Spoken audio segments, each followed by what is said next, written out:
following presentation of the National Football League on CBS Sports, home of Super Bowl 38.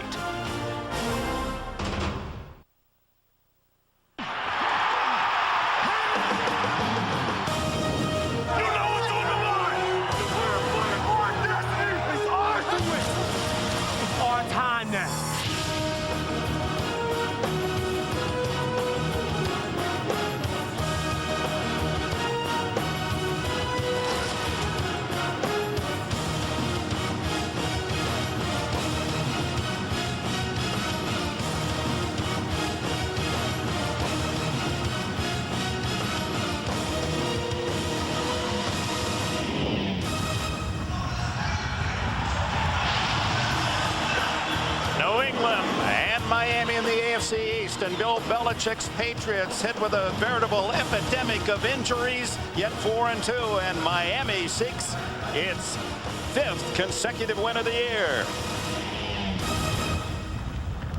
Subway presents Fresh Starts, a glance at teams looking to turn heads this season. Subway, eat fresh. Gotta make the tough plays, man.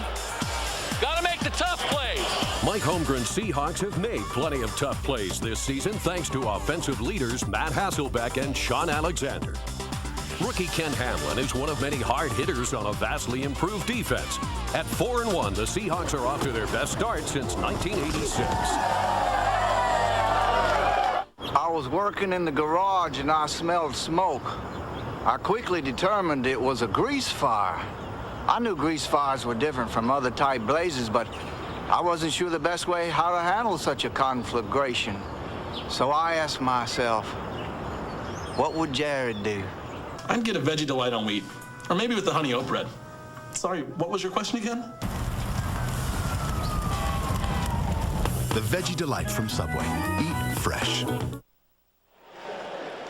Ready to go here in South Florida, and Miami, after losing to the Texans in their opening game, unbeaten in the division, in first place against the New England Patriots, and their coach is with Bonnie Bernstein. Well, Dick, Bill Belichick's heard the stat all week. 0-13. His team is in Miami in September, October. Bill, what have you seen from your team this week you think might be able to turn that around? Well, I just think we need to play a good football game. There's no secret to that. Miami's a solid team. They're good in all areas, and we need a good game of execution in all three phases of the game. Coach, thanks. Belichick has done a tremendous job. We'll chronicle all the injuries. One of those just announced Ty Law, their all-pro cornerback, unable to suit up today with a lingering bad ankle. Yeah, we saw Law injure that ankle back in September in their game against the Jets. About 11 o'clock this morning, he was out trying to make it happen, but it just wouldn't go. You see, heading south in the first 2 months of the season, in the entire history of this rivalry, New England has never won in 13 tries in September and October here, and you can see outscored by an average game score of 27-10. Players will talk and talk and talk about, oh, that's all in the past. It really doesn't mean anything. That's the kind of thing that's tough to get rid of. Especially when you're shortchanged with so many injuries on defense, you don't have that free substitution that you'd like to have, and when you're not accustomed to this humidity and heat, and it's up in the 80s and pretty high humidity, we had some brief showers this morning. It will be a test of the Patriots. Charlie Rogers and Travis Minor are deep to return. Adam Vinatieri to kick it off from the infield dirt. Of course, this is the last game of the season where the players will have to deal with that hard infield surface. Dick, the point about dealing with the heat and the humidity, when you come from the north, it's easier to do earlier in the year than it is to have to do it later on in November and December. Vinatieri, good kick, sends Rodgers halfway into the end zone, and Miami will start from the 20-yard line with their quarterback Jay Fiedler. His team off to a solid 4-1 start, despite the fact that his own passing numbers are modest at best. Tim Ruddy, the veteran at center, will call Miami's blocking schemes against that ever-changing New England defense. And Ricky Williams leads the Dolphins in rushing and touchdowns. Weather 84 degrees, humidity over 60%, very little breeze today. And as you saw, partly cloudy skies. Fiedler and the Dolphins go to work first. Hey, right here, Ted. Fiedler, who is a solid runner and has made some tough yards there. And last week we saw him throw a vicious block to lead Ricky Williams to a touchdown. And here is Williams for a yard, maybe two on first down. Matt Chatham, the linebacker from South Dakota, makes the stop. And here's a look at the starters for the Patriots. Richard Seymour, he's only 23, but a merging star in the defensive line for New England. Teddy Bruschi leads the Pats in tackles, had an interception TD earlier this season. And rookie Asante Samuel starts for Pro Bowler Law at cornerback. Law is out with an ankle. That's Romeo Crennel, the defensive coordinator, a longtime Bill Belichick ally, and they think the same. Fiedler on 2nd and 8. Off play action. Fires downfield, complete, and what a catch! Hanging on to the ball is James McKnight when Rodney Harrison drilled him. First down at the 39. Well, the one thing you know about Rodney Harrison, if you're going to come across the middle of the field, he is going to let you have it. That is as big a hit as you will ever see a safety make on a receiver downfield. And to McKnight's credit, able to hang on to the ball. 17-yard gain. Williams, nothing inside, heads outside and dragged down by number 97, Jarvis Green. From LSU, a 4th-round pick a year ago. He's playing because Ted Washington won't return for another month or so with that broken ankle. The Patriots would rather start in a 3-4 defense, but this is defense out of necessity. They have more healthy defensive linemen than they do linebackers. Willie McGinnis wasn't able to go today because of a variety of injuries. Teddy Johnson is down. Roosevelt Colvin gone from the year, and Romeo has to make an adjustment. You got more linemen, you're going to go with a 4-3. 2nd and 11 for Fiedler. Fires to the far side, had to throw it away as pressure came early. Chambers was the intended receiver. It is hard to believe that the Patriots this early in the season have sustained this many injuries to their defensive unit. Take a look at that right there. Those are guys, some out, Colvin on the left there out for the year. Law's been bothered for the last month. Washington, McGinnis, Vrabel, these guys will be back. Johnson will be back. And when you add to that, the day, the week before the opener, they released Lawyer Malloy, their defensive captain. It's amazing that the Patriots are 4-2 given those injuries. 3rd and long. And Fiedler drifts the throw. Fires to this side. And his receiver, Chris Chambers, had slipped as he made his cut, and out comes the punting team for Miami. New England has not given up a touchdown in the first quarter since week 1 in that disaster up at Buffalo. Troy Brown, the all-time leading punt returner in New England history, both in yards and chances, stands on the infield dirt inside the 20. Matt Turk, the veteran from Wisconsin Whitewater, second duty here in Miami, sends a booming spiral. Brown from the 16. And he's smothered at the 18. Led by Brendan Ayanbadejo, the younger brother of Femi Ayanbadejo, who will start at fullback for Miami today.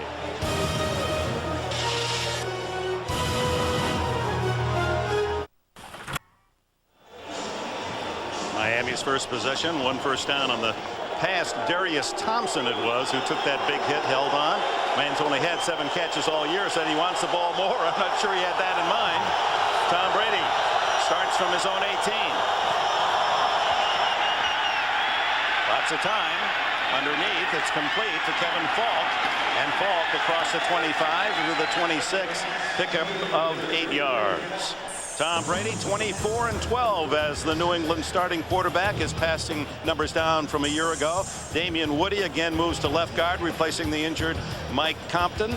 And Troy Brown, his 19 catches, leading the Patriots again, but he has only 1 touchdown. 5 defensive backs on 2nd and short. And Brady's going to throw it away. Fourier, the tight end, was the closest Patriot. Here are the starters for the Dolphins. Jason Taylor, most productive game of the year last week in Jacksonville, a sack and 2 forced fumbles. Zach Thomas leading the Dolphins in tackles for the 7th consecutive year. And Pat Surtain following last year's Pro Bowl season with 4 interceptions this year. Dave Wanstead in his 4th season as the head man on the sidelines of the Dolphins. Michael Cloud in the backfield on 3rd and 2, and he's toppled shy of the first down. Well, this Miami defense, after losing at home to the Houston Texans in the last 4 wins, they have not allowed an opponent more than 10 points. If they do that again today, that would be a franchise record. 5 straight games without allowing more than 10. And that defense shows its strength on that first series. A real disappointment for New England when you get 8 yards on first down and you're facing just a 2nd and 2 and you don't convert. That is terribly disappointing for New England. Ken Walter to punt, and Charlie Rogers, the veteran return man, at the 30, fumbles or muffs the ball. But I believe Terrell Buckley was there to cover for Miami. Yes, Buckley was out on a wing, right on the spot to be able to fall on the muff punt by Rogers. It'll be Miami's ball when we return. No score, and the Dolphins will have it at their own 31.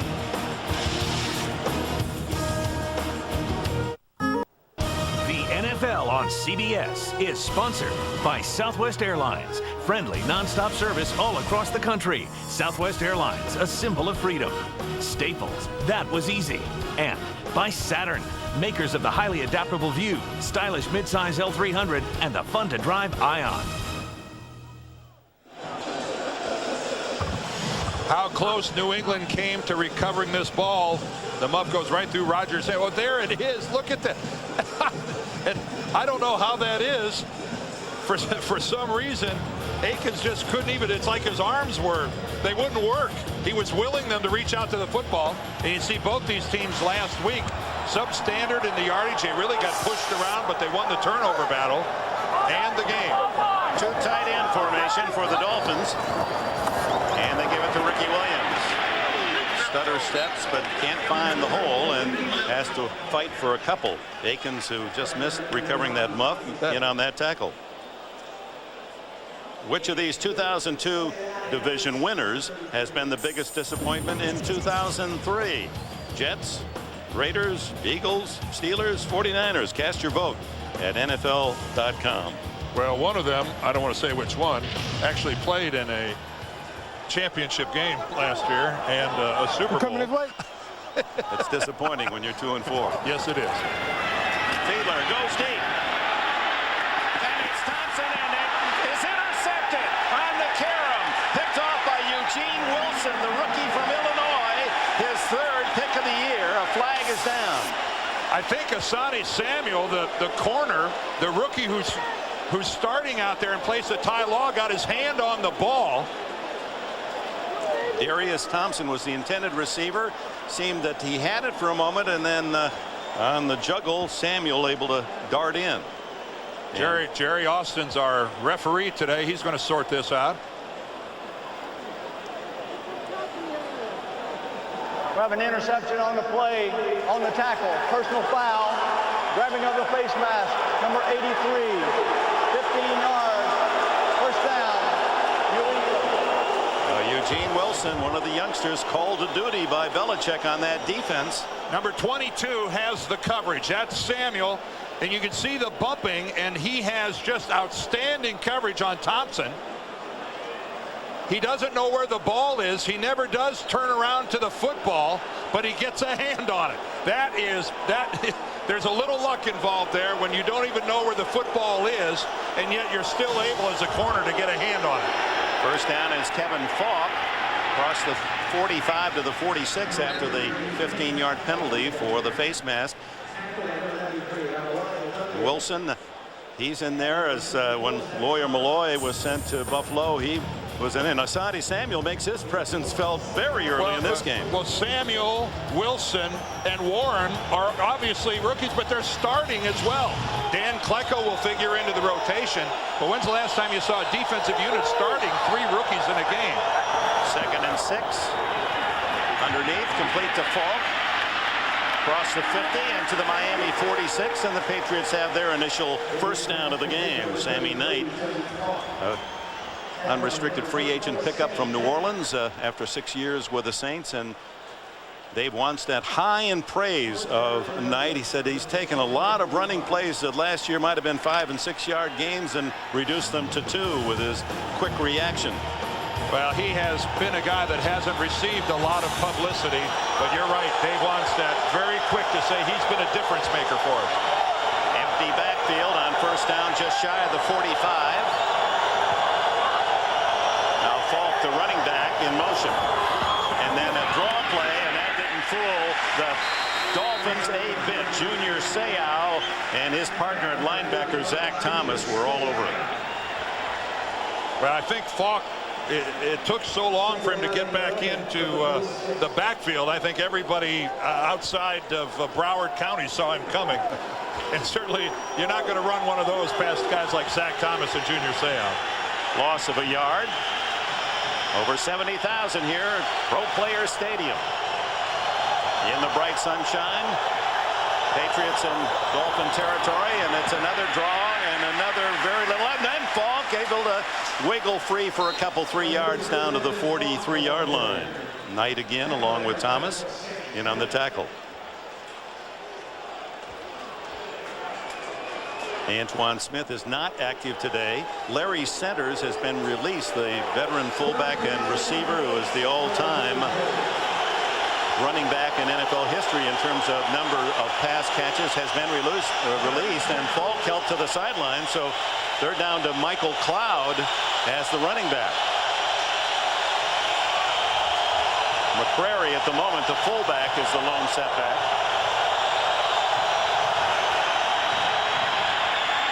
Throw into the flat, complete for short yardage to David Givens, second-year receiver from Notre Dame, but well short of a first down. Sam Madison, veteran at the corner, just had that one read perfectly. And that's one of those pass patterns I know that drives the fans crazy. It doesn't accomplish anything. It doesn't get you into field goal range. It certainly doesn't get you the first down unless the guy's going to break 2 or 3 tackles. So it's pretty much of a wasted play. It goes down as a completion, but meaningless.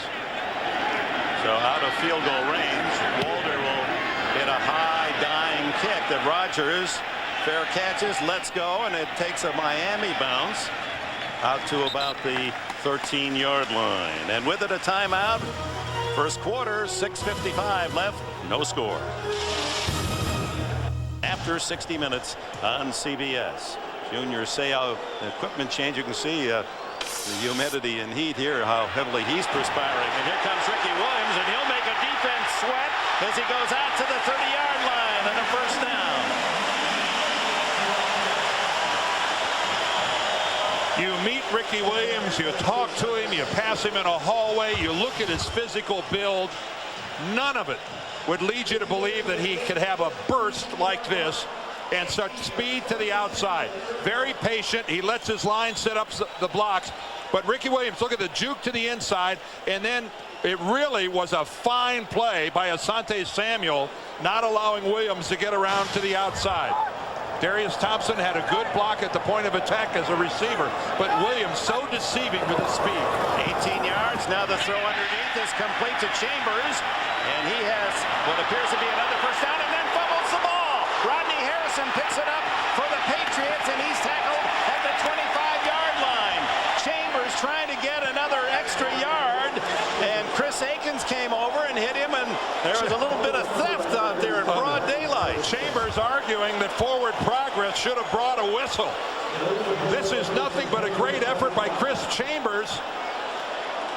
Now right there, I would have blown the whistle when he was hung up and straight up and down. Tyrone Poole got that ball out of there, but I would have thought the whistle would have blown.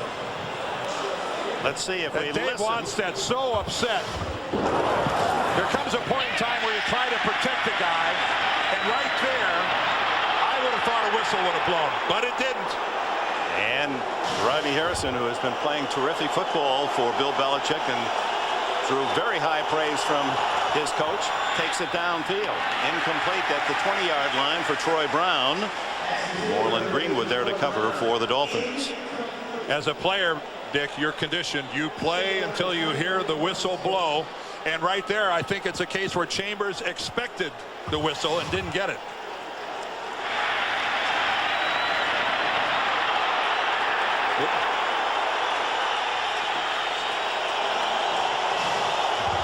I couldn't hear the whistle, but maybe there was one in there. I don't know. Lance Barrow, our producer's telling us that he could hear it there. I couldn't hear it through our headset either. Here's Falk. He's straightened by the good hit and makes short yardage down to about the 22. That'll bring up third down as Terrell Buckley, the 5th defensive back, in to make the tackle on Falk. He leads the Patriots in rushing this year, 263 yards, and thrown in 12 catches as well. Well, last year for the Patriots, Antoine Smith was the heavy-duty back. He had 5 times as many carries as Kevin Falk. And Falk has worked his way into the mix through injuries to Smith, but the Patriots like his productivity and his explosiveness. Third down and 6. Brady underneath, wide open is Falk. He's to the 15-yard line, and that'll be enough for a first down. Miami, mind you, has not allowed a touchdown in the first quarter this entire season. We have just under 5 minutes remaining in the first period today. Excellent pass protection by the Patriots. Tom Brady had a while to stand back there in the pocket and find somebody to throw to. The pocket formed around him. The ends were rushed upfield. And Falk had to make the last 3 yards on his own, but a good first down pickup for the Pats. And a third down conversion, their first in 3 attempts today, Dan. They were 1 for 11 against the Giants last week on third down and still won. But this is a great red zone defense for the Dolphins. 2 out of 15 is all they've given up. Falk caught in the backfield by Zach Thomas for a loss.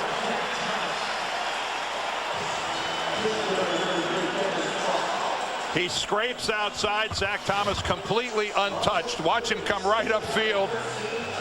And again, there's a guy who's got a very deceiving burst. He can close that last 2 yards.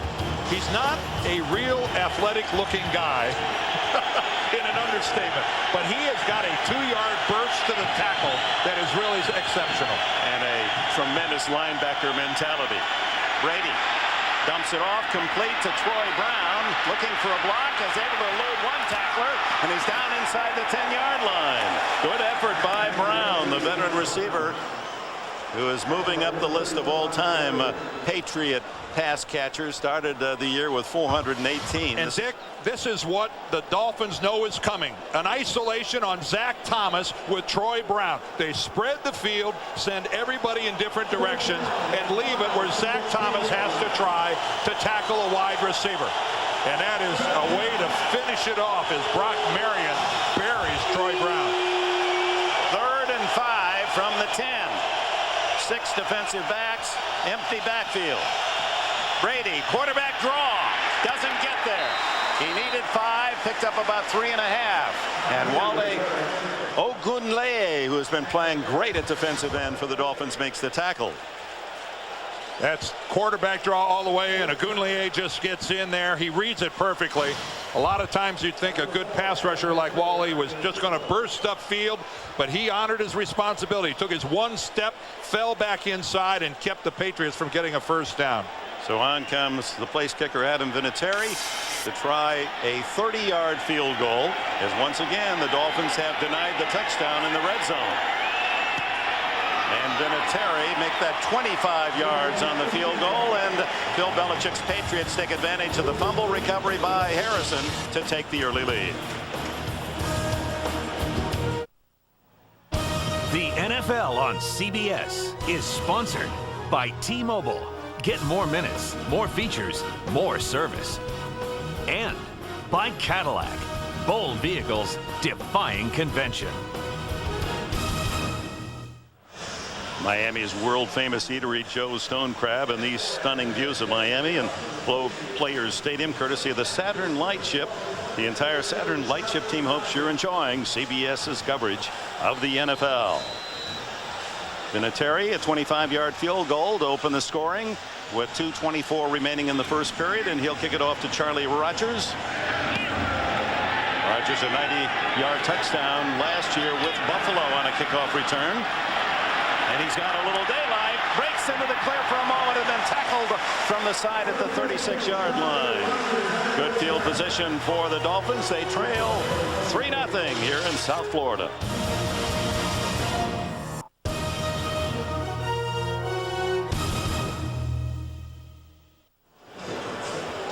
And welcome back with a reminder. Tuesday on CBS, the creator of JAG takes you inside the secret world of Navy NCIS. Mark Harmon guest stars. Special episode of JAG at a special time Tuesday, 8, 7 Central on CBS.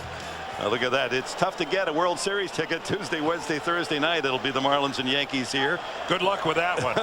Yeah, I'm just sure a lot of gals out there with tickets are looking for somebody else's husband and kids. Happy homemaking, huh? Ricky Williams out to the 43-yard line, a gain of 7 on first down. It's one of the few stadiums that are multi-purpose. Baseball and football is Pro Player Stadium, the Metrodome in Minneapolis, out in Oakland at the Coliseum and Qualcomm Stadium. That'll change next year when the Padres move into their new stadium downtown San Diego across from the convention center.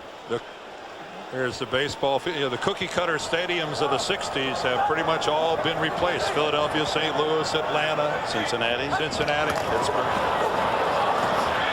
Fiedler has a wide open receiver, the fullback Ian Badejo, and caught 6 last week against Jacksonville, playing for the injured Rob Conrad. Roman Pfeiffer there to get him out of bounds. Teddy Bruschi, you see him right here coming right up the middle, and boy, he's picked up effectively, and that gives Jay Fiedler all the time in the world to get it out here to Ian Badejo. A really good story for the Dolphins. Ian Badejo out of football last year, and Teddy Bruschi would have liked a shot at the quarterback but denied. But this guy, years with the Ravens, nice to see him back in the game. First down at the Patriots 47.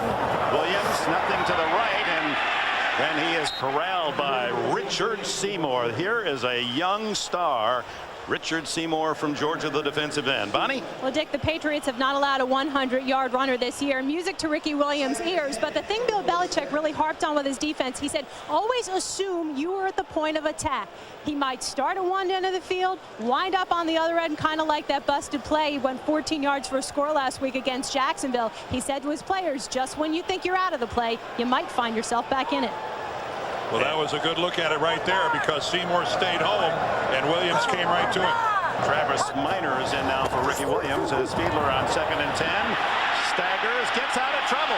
The flag is down, however, and so is Fiedler at the 48-yard line. Ty Warren finally made the tackle. Bobby Hamilton there as well, and holding is the call against Miami.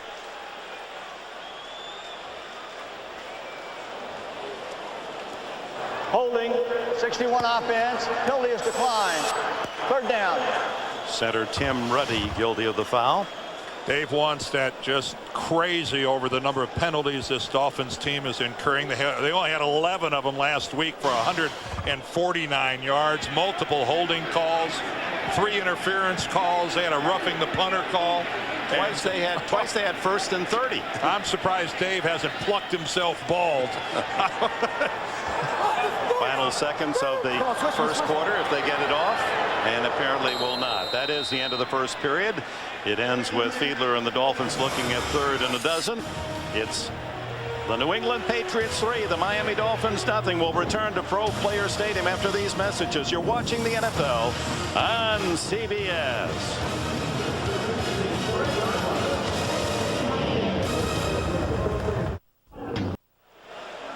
With our producer, Lance Barrow, our director, Mike Arnold, Dick Enberg, Dan Deardorff, Bonnie Bernstein.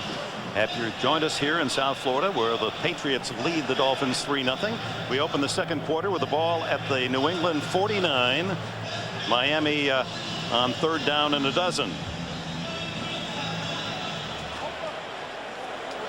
Enthusiastic sellout here at Pro Players Stadium.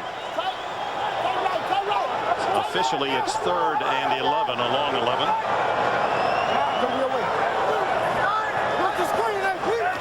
And Fiedler to throw. Steps up, throws underneath to Ricky Williams. Eludes one, eludes two, and finally wrestled down at the 41 short of a first down by Tyrone Poole. Good open field tackle by Poole. Tyrone Poole is only 5'8" and 185 pounds, but he is a surefire tackler.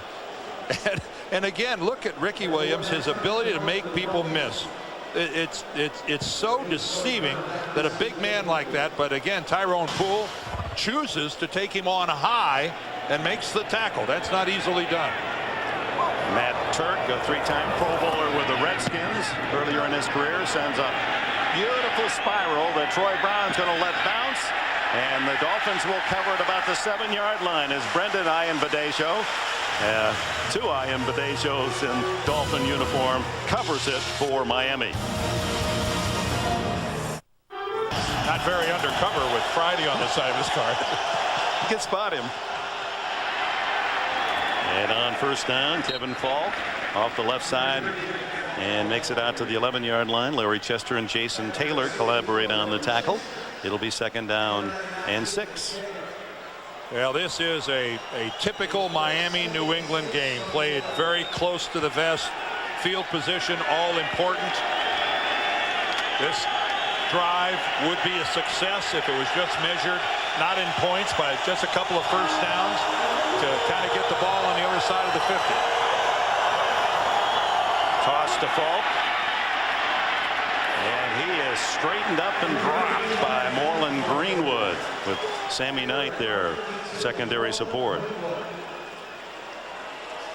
Moreland Greenwood had such a big game last week. Ground level from behind. This is what Kevin Falk sees. But you're going to see that stand-up straight hit by Greenwood. He's the strong side linebacker, and what a monster game he had last week. 14 tackles. That's 14 of those 19 came in the game last week. With Junior Seau on the sidelines, Greenwood really stepped up. Well, he had to play in the nickel situation, and he'd like to stay there, but he's out. Brady on the sneak, and that's going to be close to the first down, or did he fumble? The scramble. And when they start pointing like that, the ball's been free. And the Dolphins able to come up with it. So Bill Belichick had an interception and a fumble recovery that led to a field goal, and now Brady on a quarterback sneak loses it. Jay Williams recovered for Miami. Well, let's take a look and see if we can find out if the ball comes out. Tom Brady coming in behind his center, Tom Copeland, and you can see that the ball is loose before Brady's knee hits the ground. There is no question that he loses the ball. Initially, it looks like Damian Woody, his guard, recovers it. But then Woody must have lost it, and it ends up in the hands of Jay Williams for the Dolphins. But no question that that was a legitimate fumble. And time has been called. Is Belichick going to challenge? Referee Austin goes to the far sidelines.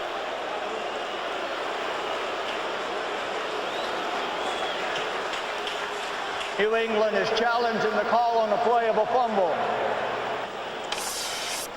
Yeah, from our view, that first replay certainly was free. We only looked at it once. Again, 67 is Copeland, but as Brady is on his way down, the ball is loose. He does not have possession of the football. And Williams on the top of the pile somehow gets underneath there and digs it out. The NFL on CBS is sponsored by IBM, official information technology partner of the NFL. Gillette Mach 3 Turbo for the closest shave with less irritation, even against the grain. And by Kia Motors. Kia, make every mile count. We're back in Pro Players Stadium, and Jerry Austin under the hood to discern whether or not that call will stand. I'd be shocked if he ruled this wasn't a fumble. After reviewing the play, the ball comes out before the quarterback's knee is on the ground. Therefore, it's a fumble. The call stands is made on the field. New England has charged a timeout, their first. Pretty open and shut case. Tom Brady is fumbling with the ball to get a clean handle on it already. You can see the ball. He's lost it there. Just as his left knee is going to be the first one to touch the ground. He never fully regains possession of the football, and out it comes. So that was a nifty piece of officiating. A good call on the field, upheld in replay. A relatively safe play ordinarily. A quarterback sneak winds up in a turnover, and Miami has it at the 16. Ricky Williams goes to work. Drives down to the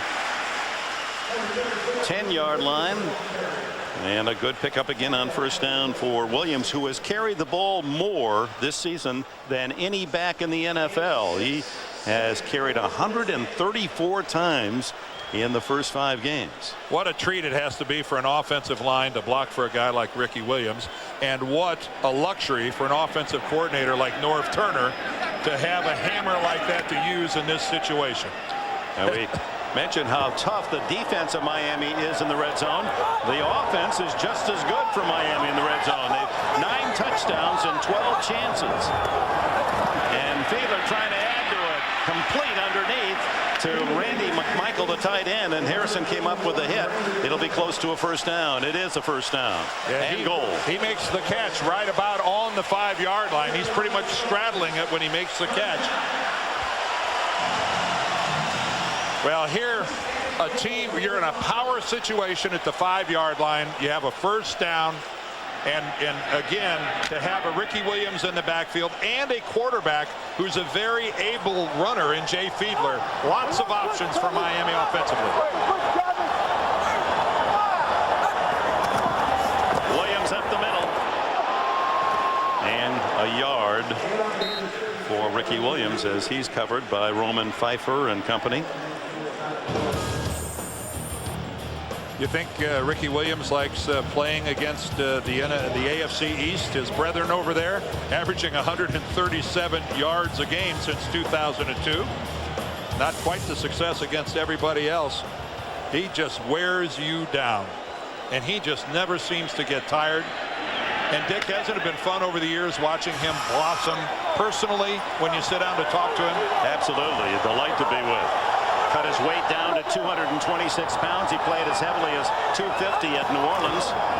Fake, Fiedler throws, complete, but it's going to be for very little gain as Ryan Badeja, the fullback, drifted into the flat. Teddy Bruschi was right there for the Patriots. Jarvis Green hurried Fiedler along with the pressure. Yeah, Jarvis Green, you're hoping that he goes down the line of scrimmage in pursuit. Instead, he goes upfield, and that wasn't what Fiedler was expecting, to have a guy right in his face. Actually, the pass is complete, but a loss of a couple of yards. It's 3rd and goal from the 5.5. And Bill Belichick sends out defensive backs looking for the throw.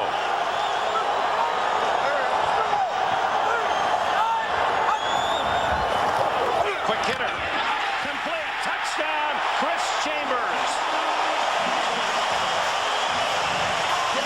What a throw by Jay Fiedler. And what a nice piece of work by Chambers holding on. There's Chambers, a quick slant right into the middle. Here's the ball right between two defenders, Poole and Akins, and that was well executed on the part of the Dolphins. Now Miami takes advantage of the Tom Brady fumble. 16 yards later, it's a 6-yard throw. Fiedler to Chambers.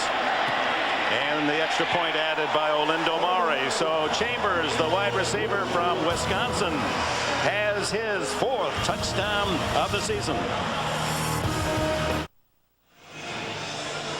Yeah, there's nothing that concerns coaches more than giving the other team a short field, and that's exactly what Miami was presented. 16 yards, 5 plays, as Jay Williams recovered the fumble by quarterback Tom Brady, and Chambers a tough catch over the middle. 6 yards for the score. You mean turnovers are important? Somehow that does correlate rather heavily to victory, doesn't it? All points so far off turnovers as Bethel Johnson, a yard deep, returns Mare's kickoff. Spins out of 1 tackle, but not the second, as Travis Minor, the running back on special teams, makes the tackle. As the New England Patriots huddle, we remind you tonight on CBS, Catherine Morris will star in TV's most watched new drama, Don't Miss Cold Case, tonight right after 60 Minutes here on CBS. Let's go back and look at the touchdown. Tyrone Poole right here. He's going to give Chambers the inside release because he knows he's got safety help inside. As coming into the picture right here is Chris Akins. It's his job to explode all over Chris Chambers, and he doesn't do it. Akins, that was his responsibility to cause an incomplete pass there, and he didn't get it done. First down pass is complete to Kevin Falk, and he's run out of bounds out at the 35-yard line. Make that Deion Branch, his first catch of the game. Branch, the second-year receiver from Louisville, second on the team in catches to Troy Brown. Well, when you talk about Deion Branch, I'm always reminded of sitting and chatting with Bill Belichick, and he said he has Terry Glenn type of talent. That's pretty lofty praise for the former Patriot receiver. And you throw Terry Glenn and everything he accomplished in this league. That's a lot to live up to for Deion Branch. 9.5 minutes left in this first half. First down, Brady. It's Falk. Good hole. And finally straightened by Brock Marion. Then the ball comes out. Was it after the whistle? Apparently not. They haven't marked it yet. It's first down Miami. As Brock Marion jars it free from Falk, and Larry Chester, the big nose tackle, falls on it. Well, if there's a common theme today, if you're in a group of people, you better try to get two hands on a football, because this is very reminiscent of what happened to Chambers earlier. Stood up, but Brock Marion not only stands Kevin Falk up in the air, he also pulls the football free. There's Brock Marion, but watch, he works his way up to the football and pulls it out of Kevin Falk's arms. Now, how's that for doing everything by Brock Marion? And then Larry Chester, he just has to fall on it and envelop it. 11-year veteran Marion, a former Cowboy, makes the big defensive play. And now it's Fiedler looking for something big. Oh, across the middle and a leaping catch. And it's Darius Thompson down the sidelines for a touchdown. Or did he step out? No signal yet from the official on the far side.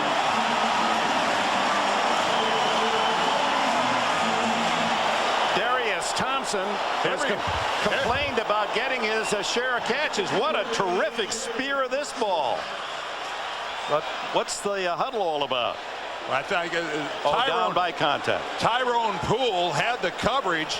He went for the ball and missed. But there was contact, and Thompson's knee went down. I believe that's where they're going to mark it. At about the 21-yard line. The receiver went into the air, caught the ball, came down, was touched. Then when he went to the ground, his knee touched. Therefore, he's down by contact. Well, Tyrone Poole again has the coverage right up here. All right. Does his knee touch right here? Yes, it does. Yes, it does. Yes, it does.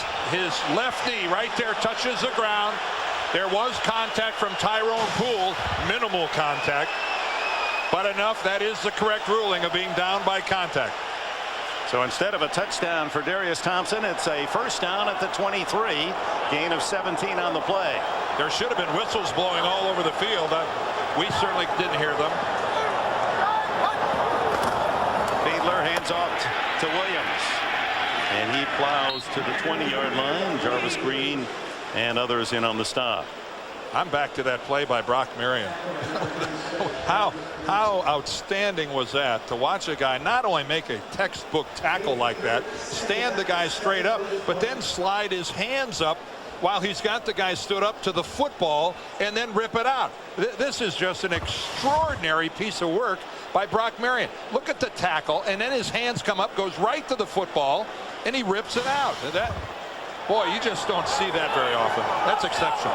Well, when you're a father of 6 kids, you learn to have a variety of talents. Fiedler throws with a flag down, complete to Ryan Badejo, and the fullback out of bounds at the 15-yard line. And now let's check the penalty. What talents are you referring to there? Well, with 6, well, you know, it's tough enough with 1 or 2, but 6. The defense, 5 yards, repeat second down.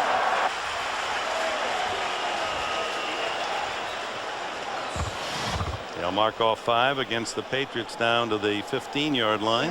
Rodney Harrison just trying to come in there on the corner blitz and just mistimes it a little bit and just takes that stutter step into the neutral zone. One of the big hitters the NFL has known over the last decade. Whether in San Diego, New England, or on Mars, Rodney Harrison will drop you like a shot. 2nd down and 2.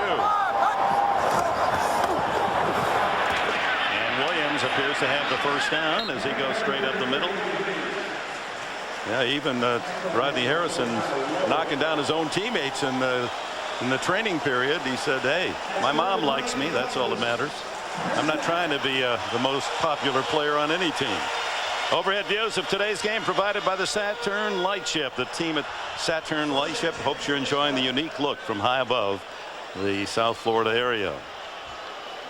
Well, Miami 10 for 13 in the red zone on offense, counting the touchdown today.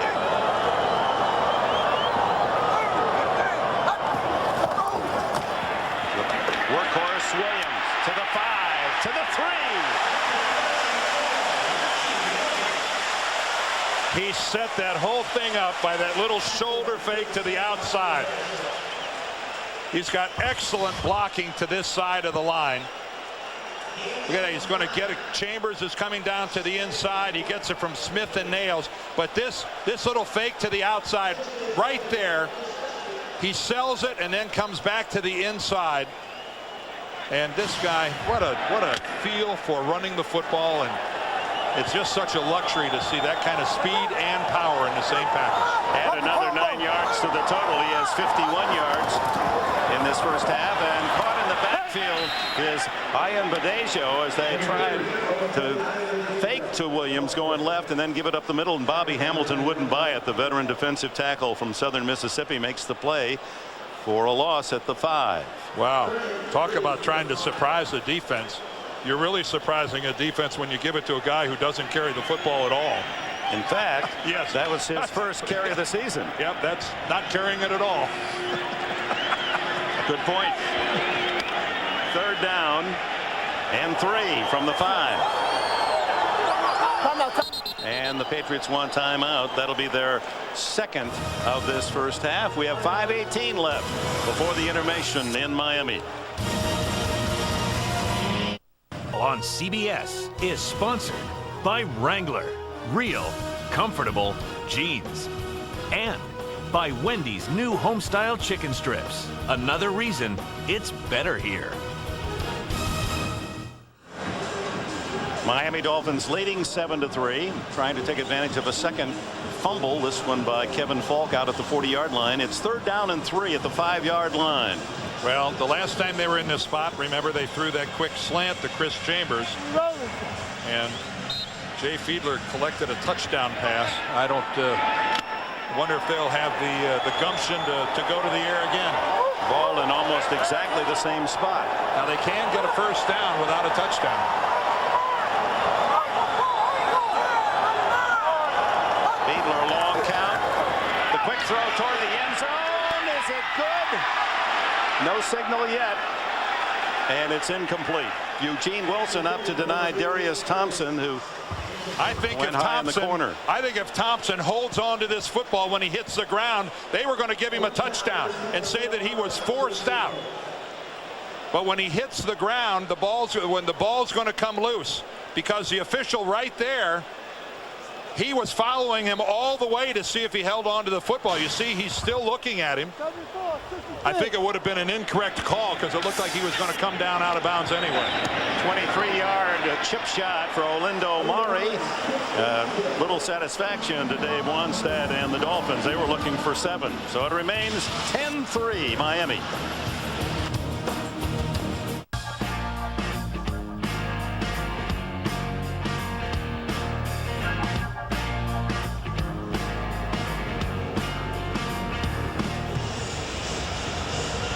Story of this first half, 3 fumbles. New England Patriots scoring their field goal after a fumble recovery, and then 2 fumbles in Patriot territory covered by the Dolphins that led to 10 points and the lead. Murray to kick it off. Bethel Johnson, Patrick Pass are deep. Murray, who leads the league in touchbacks with 10, doesn't get it this time. Johnson brings it out. And he's out across the 30, and a good return to the 34-yard line. Tackled there by Buckley and Moreland Greenwood. Here's the third down play by Darius Thompson. He'll elevate, and you think the officials have a tough job. First of all, they got to determine, is it a catch? Second, would he have come down in bounds? Look at the officials, both of them looking at him. Now they'll look at each other, trying to make a determination. Thompson made it easy, though. The ball came loose, so no catch right off the bat.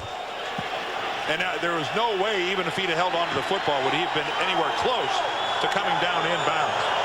5 minutes to go in the half. 10-3, Miami leads it. Brady steps up and throws underneath to Falk. And he crosses the 40 to the 41, a gain of 7. A 7-point lead Miami here. What do you have for us, Jim Nance? All right, we got a big story brewing out of Carolina. The Panthers, of course, undefeated there at Dick and Dan, but the first quarter belonged to Tennessee, including this fourth down play where they thought they'd be lined up in punt formation. Instead, they brought in the backup quarterback, Billy Volak. It's 20-0. Let's go back to Dick and Dan. Wow, 20-0. The Titans, a team that hasn't had an awful lot of publicity, but Steve McNair and the Titans are playing great football. Fred McCrary, who has carried the ball only one other time all year. The big fullback barrels out to the 45 and a first down. And there you see that very competitive South Division with Indy leading Tennessee by a game coming in, and Houston causing its set of problems, as Dolphin fans can well attest.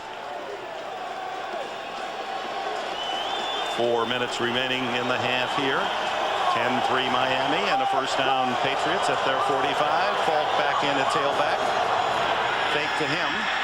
Brady steps away from pressure, throws incomplete. He had Deion Branch clearing on the cross pattern. And let's back to New York we go. All right, thank you. Another unbeaten team is Minnesota. The Vikings have sacked Steve Berline 5 times in the first half. Dante Culpepper back in the lineup today, improvising here. Kelly Campbell with the catch, and now watch the move. Sets himself free for the touchdown, and it's 7-0 Minnesota. Let's go back to you. And in that AFC West, of course, the Chiefs unbeaten. Denver only a game back, but Minnesota trying to protect their own unbeaten mark. McCrary at fullback on 2nd and 10. Quick throw on the out to Falk, and bumped out of bounds at the 46. Make that Branch again, 83 to 33, and Branch out of bounds at the 46-yard line. It'll be 3rd down and 1. Bonnie? Well, that fumble by Tom Brady on the last series isn't because of heat exhaustion, Dick. It's kind of hot out here, but there's a nice breeze and some cloud coverage. And Brady said, hey, after practicing in 40-mile-an-hour winds earlier this week, that's not a problem. What he's worried about is the end zone he's headed toward. Because of baseball, in that red zone, there's dirt, there's natural grass, and there's also artificial turf that serves as the baseball warning track. That's lots to look ahead on the ground. Here's Michael Cloud, and he appeared to get the ball across the 45, and if he did, that's a first down. Well, right now, for this New England offense to be worrying about what's going on in that end zone down there is like me worrying about what I'm going to eat on Thanksgiving. They better get a little closer to it before they start worrying about what the end zone is made of and comprised of. This is the first time that they're making a run at it. They were down to the 5, had to settle for a field goal, but that was at the other end of the field. 2:43, clock running here at the end of the second quarter. First down inside the 45. Falk runs into his own blockers and then picks up about 3. Zach Thomas and Ogunleye make the tackle. When playing fantasy sports, it's a slam dunk, folks. To use CBS Sportsline, they offer games for every level of player, and you can join a league or you can start your own today by clicking on fantasy at cbssportsline.com. And we're approaching the 2-minute warning. The Patriots have just one timeout left. Miami with all 3 of theirs. And there is the 2-minute mark. 10-3 here in Miami.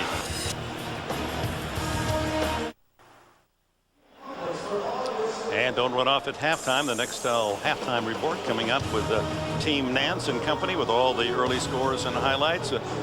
Both of these teams rank in the top 10 rushing defense, and boy, the yards are tough to earn. Yes, what's new? It's New England, it's Miami. It's always a scratch and claw football game. Now New England has made their way into Miami territory. They made the mistake the first time they were in the red zone. They settled for a field goal instead of a touchdown. That's a dangerous precedent on the road. They're inside Miami territory now, inside the 2-minute warning, Dick. They've got to convert this into some points. 2 minutes to go in the half. 2nd and 8 at the Dolphins 42. Tight end Fourier in motion, and the give to Falk finds a little hole into the infield dirt area and stacked up. Boy, the whistles are slow, aren't they? And finally, after being pushed back a couple 3 steps, we hear the whistle as Sammy Knight and Arturo Freeman, 2 defensive backs, led the charge. It'll be 3rd and 2. Well, if ever there was a time to go back to training camp and remember all the drills where you're trying to hold on to a football while everybody's trying to rip it out, it's time to revert back to form for everybody handling the ball. Whoa, look at that. Kevin Falk trying to get up. He gets a cleat right in the face from Sammy Knight. Inadvertent, I'm sure. 3rd and 2. The throw is incomplete. It was low and away as Brady had to get rid of it as he's hammered. Bethel Johnson was the intended receiver. Personal foul, roughing the passer. 99 defense, 15 yards, automatic first down. Oh my, instead of 4th and 2, an automatic first down plus 15 yards. Well, Jason Taylor hasn't been anywhere near the quarterback so far this game. He puts a great move, but he takes 2 steps and then shoves Brady. I'm sorry, but the second step, it's going to bring that. It's going to bring it. And you can tell Dave Wanstead turns away, not because he's upset with the officiating. That's his player. You just can't take a second step and then shove the quarterback like that. You don't have to hit him with your helmet. You don't have to do anything violent. First down at the 21 after the penalty. The Patriots with a disadvantage of working from the infield dirt area. Brady steps up and throws complete to Troy Brown, and he is stacked up at about the 3, still on his feet. And the way things have gone today, it's almost a better part of wisdom to go down once you're in that crowd, getting the ball pulled away. Well, there, first of all, sensational pass protection. The play action to Falk, but Tom Brady had all the time to survey the middle of the field. And look at Troy Brown. Look at him put both hands on that football. There's a veteran for you. He's got 5 guys trying to rip the football loose, and he held on to it. Ball at the 2-yard line, 1st and goal. A little confusing with the infield foul line dirt on the outside. Michael Cloud, the running back, but they gave it inside to McCrary instead. I think Dan Klecko, actually. Dan Klecko, number 90, who has been used as a fullback in short yardage, and they did give it to the son of the great former New York Jets defensive lineman, but he's unable to get in the end zone. Only 20 seconds left in this first half.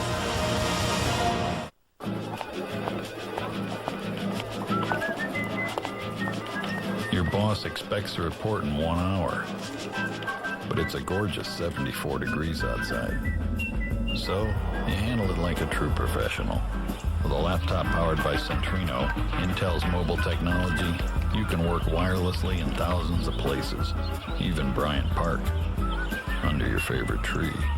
Intel Centrino mobile technology.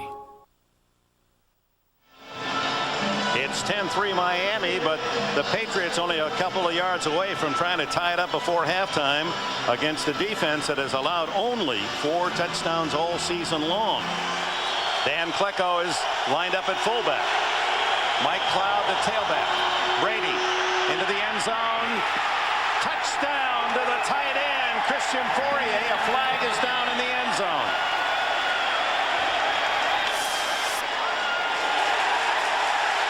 You can see the head linesman pointed towards Miami, and the crowd reacts. I mean, pointed toward New England, rather. Pass interference, 68 offense, 10 yards, within 7 down. Tom Ashworth, a tackle called for pass interference.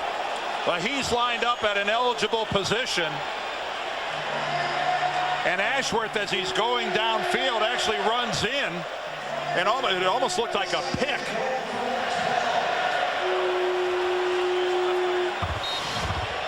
Ashworth is lined up right over here. Take a look at him as he releases. Right there, you can see from behind. He runs right, he runs right into the back of Marions and Tommy Hendricks and picks him off. Monster penalty. Outside the 12-yard line, Brady number 12 throws back and incomplete and no flag, and Jason Taylor putting the pressure on Brady. Deion Branch in the end zone couldn't get around the defender. Jason Taylor gets a great jump off the football, but the biggest thing there is he's working against Daniel Graham, a tight end. I'm sorry, no tight end in the National Football League is capable of blocking Jason Taylor in a pass rush situation. So the touchdown pass to Fourier nullified by the penalty against Ashworth for offensive interference. So out comes Vinatieri to try to salvage 3. It would be a 30-yard attempt. Miami calls its first timeout. 7 seconds left in the half. We'll wait for Vinatieri to see if he can make it 10-6. How about something with a pool? A hunting lodge. Kids will love that.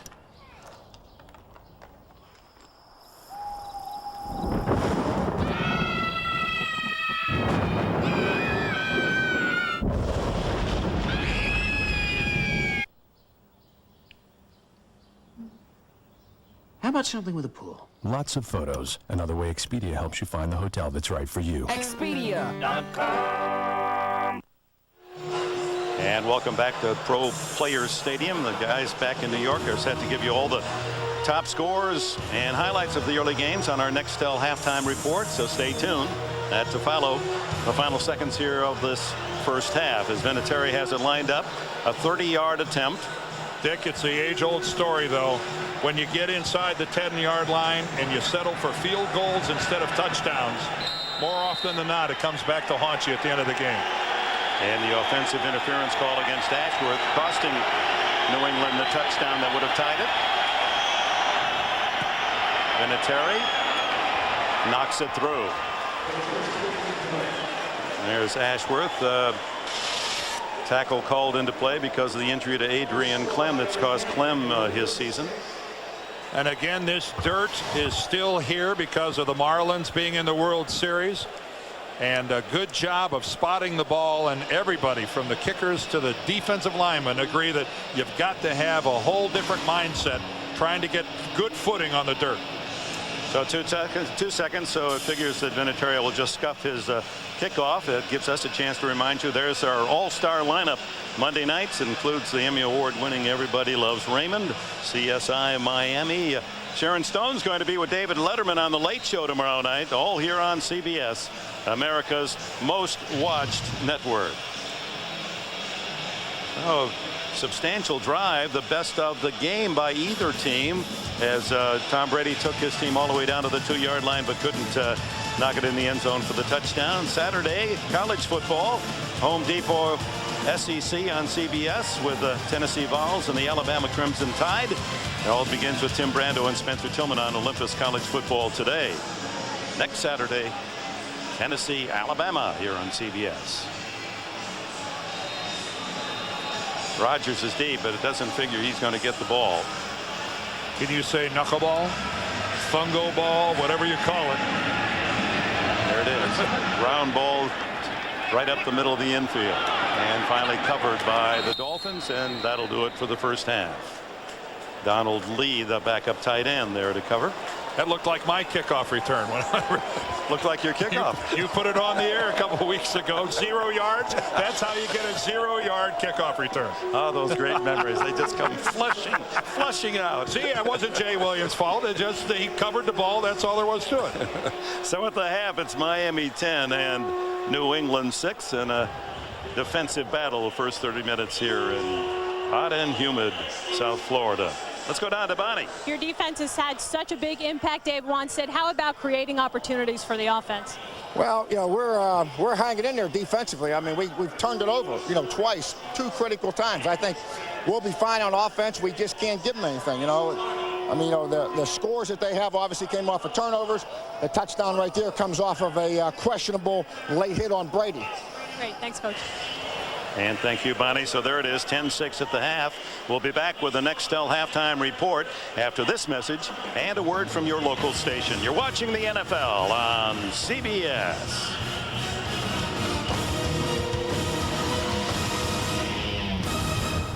Sports presents the Nextel halftime report, sponsored by Nextel nationwide walkie-talkie.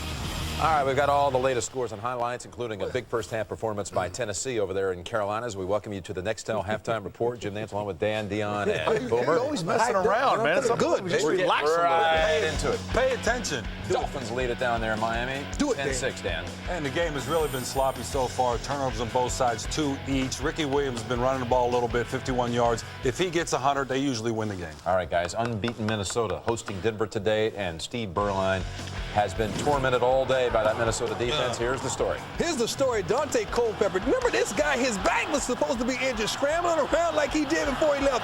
Hooks up with Kelly Campbell right here, who falls down, get back up. Down to O'Neal. What are you thinking, baby? You got to make that play. Goes in for 47 yards for the touchdown. Steve Berline sacked 5 times, man.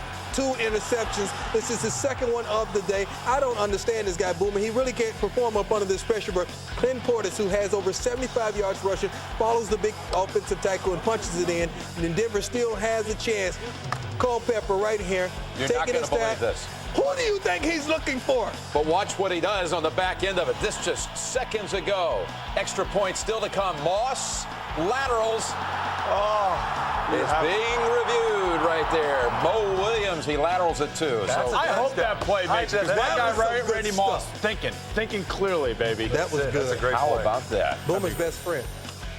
Steve Berline struggling, man. Well, I'll tell you what, sacked 5 times, intercepted twice, and that Brian Russell interception, by the way, 6 straight games. Every game this season, it ties an NFL record, most consecutive games with a pick. Rams over the Packers, even though Bolger has been picked a couple of times. Remember, this was the site of Favre's worst ever performance, where he threw the 6 interceptions in the playoffs a couple of years ago, 3 run back the other way. Not today. But here's Tennessee just blitzing Carolina here. What's the story, Dion? I don't know why I didn't pick Tennessee. Steve McNair. How can I go against McNair? He's the MVP of the league at this point. I don't know what formation this is. I don't even know who Billy Bolek is. I don't even know who Eddie Berline is, but they hook up. And guess what happens? His first NFL career touchdown. Is that Berline? 17 points. Berlin. 17 points in the first quarter. I don't know his name. You tell me. Help me. Javon Curse, I know his name. He's from Fort Myers, Florida. I bet you that. Hey, how about this? Just a moment ago, seconds ago, we're getting all these immediate updates. Extra point now is good as McNair finds Drew Bennett in the corner to make it 27-3 with 11 seconds to go in the half. It's a blowout. It's a blowout. Oh, man. Panthers on their way to the first loss of the season. 2 turnovers on their side. That pass you said, Billy Bolek to Eddie Berlin, was on 4th down. They caught him napping on the trick play, and they thought they were going to line up in punt formation. They threw the touchdown. There's New Orleans in a wild one over Atlanta. And here's the Ravens and the Bengals, and it was Baltimore 7-0 real quick, but back comes Kitna and Cincinnati. How about them Bengals? Let me tell you, they're showing life. And the thing about this is that this game isn't really about the Cincinnati offense as we see Corey Dillon go on here. It's about the Cincinnati Bengal defense putting pressure all over rookie quarterback Kyle Bowler. But watch Chad Johnson. This is focus right here. Focus. Just stay with the ball. Ball tipped in the air. He comes down with it. Long touchdown pass for John Kitna. But the Bengals really laid it to Baltimore, 24-7 at this point. And remember, Marvin Lewis was the defensive coordinator for that great Baltimore defense that won the Super Bowl. All right, meanwhile, over at Cleveland, they are booing Tim Couch. He's finally produced, got a field goal here just before the half, but San Diego's looking for its first win, Dan. LaDainian Tomlinson down the sideline, big play. Can San Diego win their first game? If kicker Steve Christie right here hits a extra point, they go, or not an extra point, a field goal, they go up 6-0. Tim Couch, he will be on the bench if he keeps playing like this. Kwame Lassiter picks it off. He actually was a nice pass. He hit him right in the chest. I bet he cries after the game. No way. He's over that now. How about the Cowboys at Detroit? 3 receptions, all for touchdowns by Terry Glenn. And the Eagles and the Giants, and that Giants offense still hasn't been able to produce. And how about that touchdown we talked about, the lateral from Moss? They have challenged, and it has held up as a touch. What a great play by Randy. The lateral Moss to Mo Williams with the extra point to come. That's the Nextel halftime report. Second half coming up in Miami in a moment. CBS Sports presents the Nextel Halftime Report, sponsored by Nextel Nationwide Walkie-Talkie. CBS Sports presents the Nextel Halftime Report, sponsored by Nextel Nationwide Walkie-Talkie. These long-standing AFC AFL rivals at halftime, 10-6 Miami. Teams returning to the field. There have been some great memories provided by the Patriots and the Dolphins. We share a few moments now. We'll continue after this word from your local station. Life is tough here with the All-Pro Hall of Famer Deerdorf. Well, we go from the great bratwurst in Wisconsin last week and to the stone crab today. But look how you rebounded, Dick. Last year I just blew you away, and you made a nice recovery this year. I don't have any mustard sauce on my chin, do I? No, Let me know. But, oh my, what a halftime feast. Steve Sawitz delivers them himself. Is this Absolutely. a great? I love my life. I really do. This game is exactly what we thought it would be. A very close, hard-fought game, dominated by the defenses. Total yards, look at that, only 2 yards difference. Both clubs with a pair of turnovers and a tight, hard-fought football game. Field position and turnovers will determine the winner of this football game. And you know, as good as life gets, next week we're in New England. Lobster sound okay to you? Well, why not? Why not? Mr. Kraft will have it right there for us at halftime, I'm certain. And Brats last week in Green Bay. Right, this is I'm good. telling you. Trifecta. Bethel Johnson starts the second half from the 5. And the Dolphins cover it at the 27-yard line on the return. Look at the top leaders of the first half. Tom Brady, 9 for 13, but only 83 yards. He had a touchdown call back and a penalty. Falk with 26 yards leads the rushers for the Pats. And Troy Brown, the one big catch that got him inside the 5-yard line, but did not score the touchdown. And those 2 fumbles by the Patriots on their end of the field at the 40 and the 16 set up all 10 Miami points. But keep in mind, both of those field goals, they were inside the 10-yard line. Kevin Falk gets the carry out to the 30-yard line. And B squared, what do you have for us? Well, Dick, while the teams were inside making adjustments, the grounds crew here at Pro Player was actually making some on-field adjustments. Now, normally they paint all of the lines and the hash marks on the field, but because the World Series is coming to town on Tuesday with the Marlins, the Dolphins agreed to allow the grounds crew to just chalk it so it can be easily removed as soon as the game is over. And I would like an explanation from both of you gentlemen as to how none of those stone crabs got down to the sideline. Oh, did she want some? Yes, I did. Oh. Thank you. Next time. They'll spoil in the sun, Bonnie. That was it. Falk on a little swing pass, and it's played beautifully by Pat Surtain at the corner. Stone crabs require a certain amount of shade and cool air, and that's why they're more conducive to the booth than to the field. Is that the best you can come up with, Dan? Yeah, on short notice it is. Sorry. You just didn't want me to be in on the count like you had with the bratwurst last week. I see how you're thinking. It's Bonnie, all right. there are a couple hot dogs left over here, Bonnie. It's if you okay, want I've got Gatorade down on the sideline. That'll be good enough. Don't worry about me. It's shameful, Bonnie. We have no defense. 3rd down and 8 for Brady. He fires incomplete, and it was intended for Deion Branch, and Sam Madison got his hand in there. Always fun to watch Jason Taylor get after the quarterback, working against Matt Light, and he gets around the corner, but Damian Woody, and that's the case from now until the day Jason Taylor retires, somebody else other than the primary blocker is going to be there to back him up. He's going to have to fight through 2 guys if he ever is going to get to the quarterback. Left-footed kicker Ken Walter sends it on its way. Charlie Rogers says stay away from it. It takes a Miami bounce all the way back to the 50-yard line. That's a great break. Only 21 yards on the punt by Walter. Now, Miami at midfield when we return to Pro Player Stadium.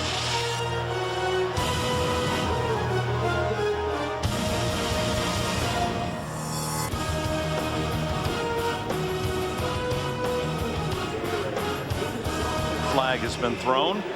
So we'll save that break for the moment. And Jerry Austin explains the call.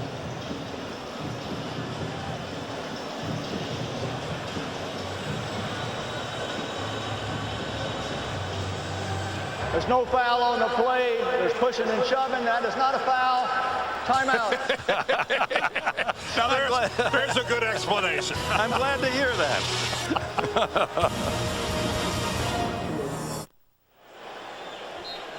10-6. Watch the right side of your screen.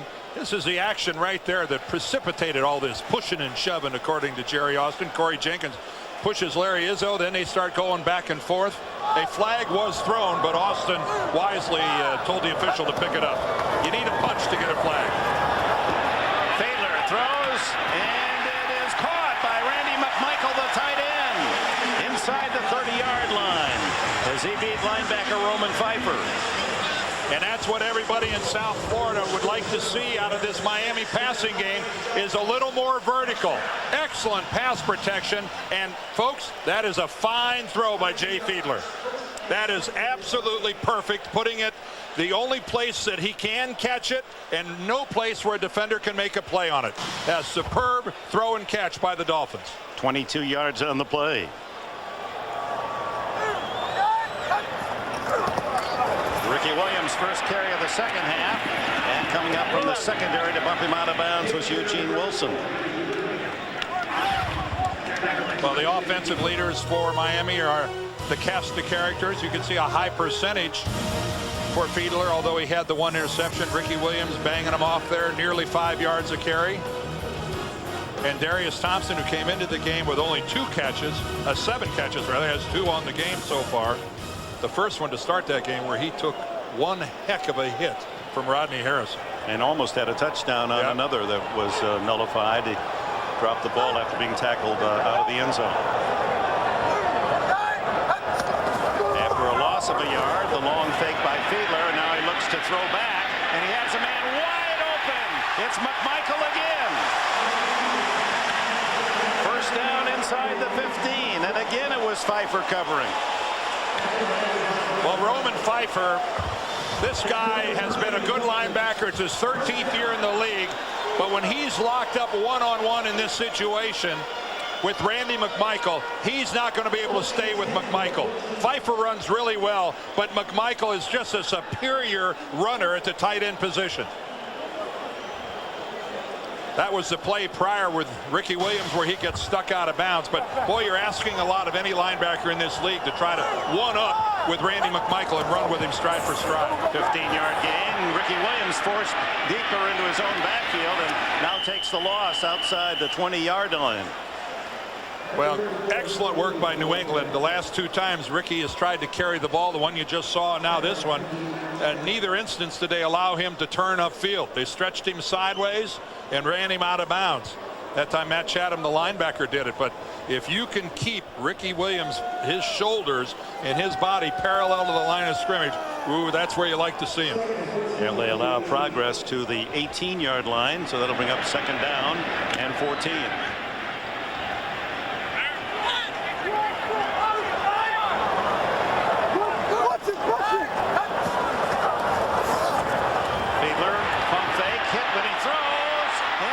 Intercepted by Chatham, who had a touchdown last week. Boy, and this is what you just hate if you're an offensive coordinator, because it's only a 4-man rush, and you should be able to handle that. And yet up the middle, Warren gets the hit, gets the shoulder pad right into the ribs of Fiedler. It's not a blitzing situation, and oh, so close. Chatham nearly had it. Picked up a fumble last week and scored against Jacksonville. And Warren, again, for those of you joining us late, one of 3 rookies starting on defense today for the injury-plagued New England Patriots. Third down and long, screen it, and Williams, he had a possible touchdown, but for a terrific defensive play by Teddy Bruschi. Bruschi gets to him, and there was another blue shirt within 10 yards of Williams. Well, Ted Bruschi, because of all the other injuries to linebackers, has had to do it all for the Pats, and he's been doing it week in and week out. He was the AFC Defensive Player of the Week back in week 2, and yeah, he's a fiery guy. And Ted Bruschi, you know, he looks around and he's not seeing the guys he started training camp with. You don't have a choice. You got to play tough, and he has. 34-yard field goal by Mare is plenty good. So they take the first possession from the 50-yard line, settle for the field goal. It's 13-6. The NFL on CBS is sponsored by Southwest Airlines. Friendly nonstop service all across the country. Southwest Airlines, a symbol of freedom. Lay's and Pepsi. It's not whether you win or lose, it's how you watch the game. And by the next Ford F-150, built Ford tough. The real Dolphins taking some feeding offense at the Miami Seaquarium on Key Biscayne. In the football version, leading 13-6 here. Ball control almost exactly the same on the time and plays. Patrick pass, and David Gibbons are deep this time, and it's Gibbons who takes the bounce and is dragged down as he tried to get outside at the 24-yard line. And with it, a timeout. 9:38 remaining in the third quarter.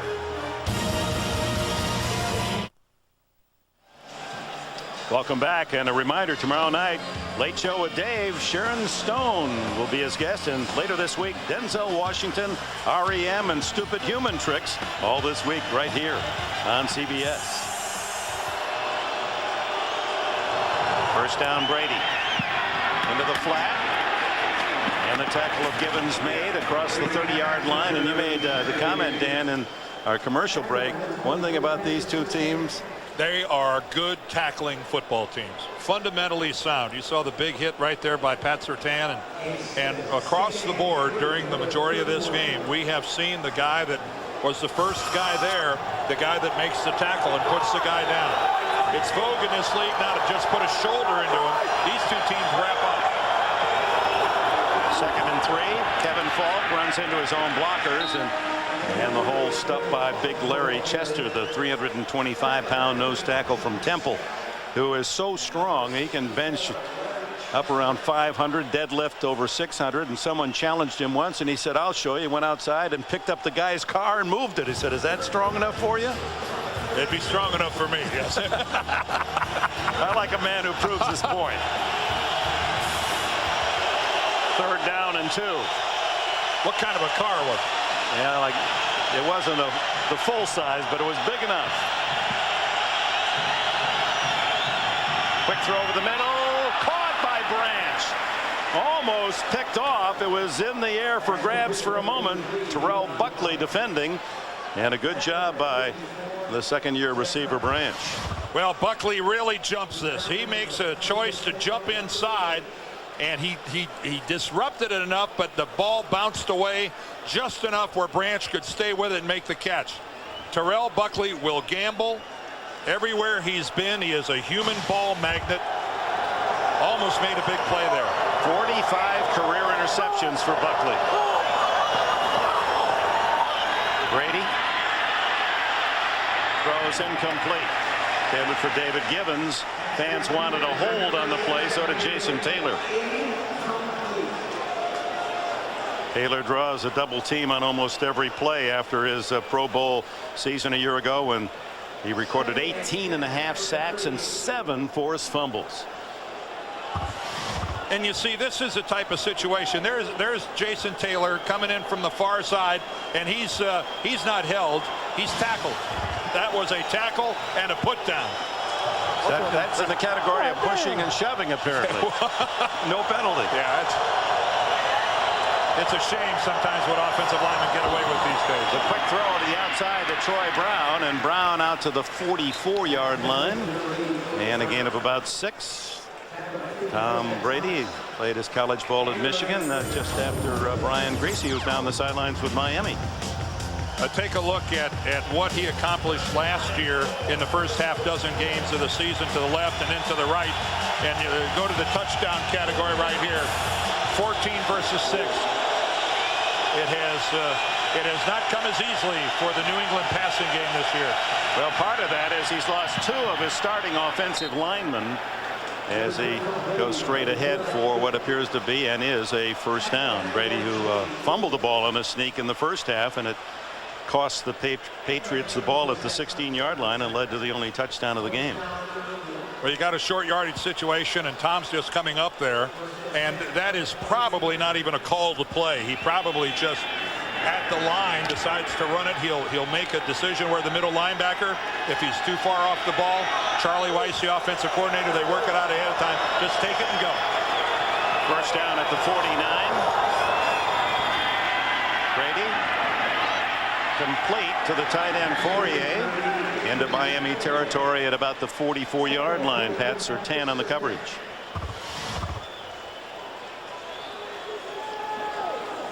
Working back behind the pattern set up by Troy Brown running deep. Fourier goes down and digs it out. Christian Fourier, who's really more well known for catching touchdown passes. The guy is a touchdown machine down around the goal line. Said, boy, I'd love to be a bigger part of things out in the field. 2nd and 2, and it's Michael Cloud who's to the 40-yard line, the former Boston College runner. Played in Kansas City for 4 years and lost the last few years behind Priest Holmes, and getting his chance now after a 4-game suspension to start the year. Yeah, he missed the first 4, and his arrival here with this Patriots offense has come just in time because of Antoine Smith and his problems. So he's the alternative now, along with Kevin Falk. Without Michael Cloud, these guys will be in a world of hurt at the running back position. It would be Falk and only Falk. First down, it's to Cloud. And he gets a couple of yards out of what could have been a yard loss. Pat Surtain finally with a tackle. You can see right now what's happening with this Patriot. It is running back by committee. 16, 14, and 16 rushes. So not a dominant guy among the group. Antoine Smith, the hammer, the big duty back. Cloud and Falk a little more shifty, a little more explosive. McCrary, the fullback behind Brady. The throw is complete to Graham, the backup tight end, and Daniel Graham with his first catch of the day for short yardage as Junior Seau, Sam Madison, and others get him off the field of play. They're going to spot it out at about the 35 or 36-yard line. 36. You want to be a defensive back? That's Sam Madison as he goes up. You see, now Sam did not wrap up. He put a shot on him and said, all right, Junior, I know you're coming. You can finish him off. Sam Madison go, wait a minute, I didn't sign up for this duty. 3rd and 6, a long 6. 11th play of this drive for New England. They trail by a touchdown. Brady caught, still throws and completes a first down at the 25-yard line to Branch. And what a job by Brady. It appeared he was going to be sacked almost as he was going down, fired that pass. Tom Brady spent the whole offseason in the weight room getting bigger and stronger, and right there is where it pays benefits. Right there, a wonderful example. Jay Williams has him wrapped up, and without him being able to step up into the football and falling backwards, look at this.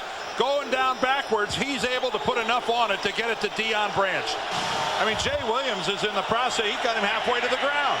First down at the 24 of the Dolphins. And a flag. There was contact. One of the Dolphins, I think it was Seau, actually moved up and made contact. Was he drawn offside? Well, Junior's saying he forced him into a false start. He did. 68 offense, 5 yards, still first down. Ashworth again. It's hard to hold yourself still when you see Junior Seau coming. They're going to call right here. They're going to call Tom Ashworth. And there he goes. You see the head start. He sees Junior coming. Man, it's hard to be patient. It is tough to hold yourself still. Hold yourself still when you see Seau coming. 1st and 15 now from the 29. Givens in motion. Brady throwing toward the end zone, incomplete, intended for Givens. Larry Chester applying pressure on Brady. Well, Tom Brady was able to step to his left. Jason Taylor got to the inside and got up in his face. And again, it's a New England offense trying to make a big play happen. There's Taylor 99. He gets inside Matt Light, but there's Damian Woody, the proverbial double team as we see all the time. Chester comes around and gets into the face of Brady, but he was able to step outside long enough to get rid of the ball. 2nd and 15. 6 defensive backs for the Dolphins.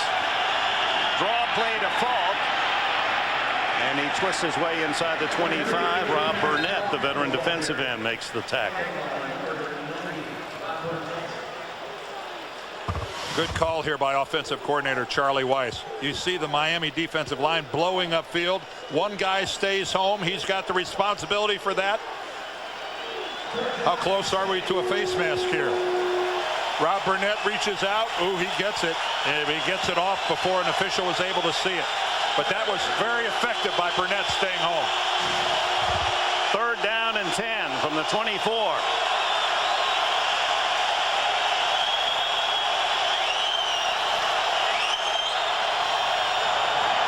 Brady down the middle, caught, and into the end zone is David Gibbons for a touchdown.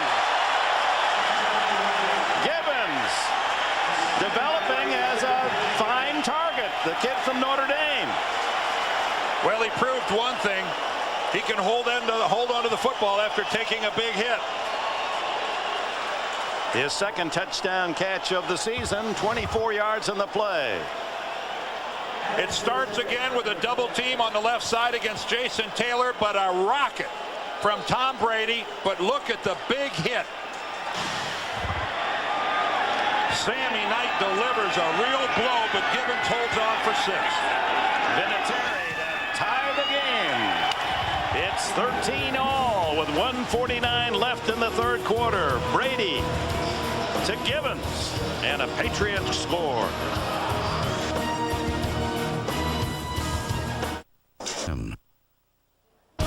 The NFL on CBS is sponsored by Castrol Syntec.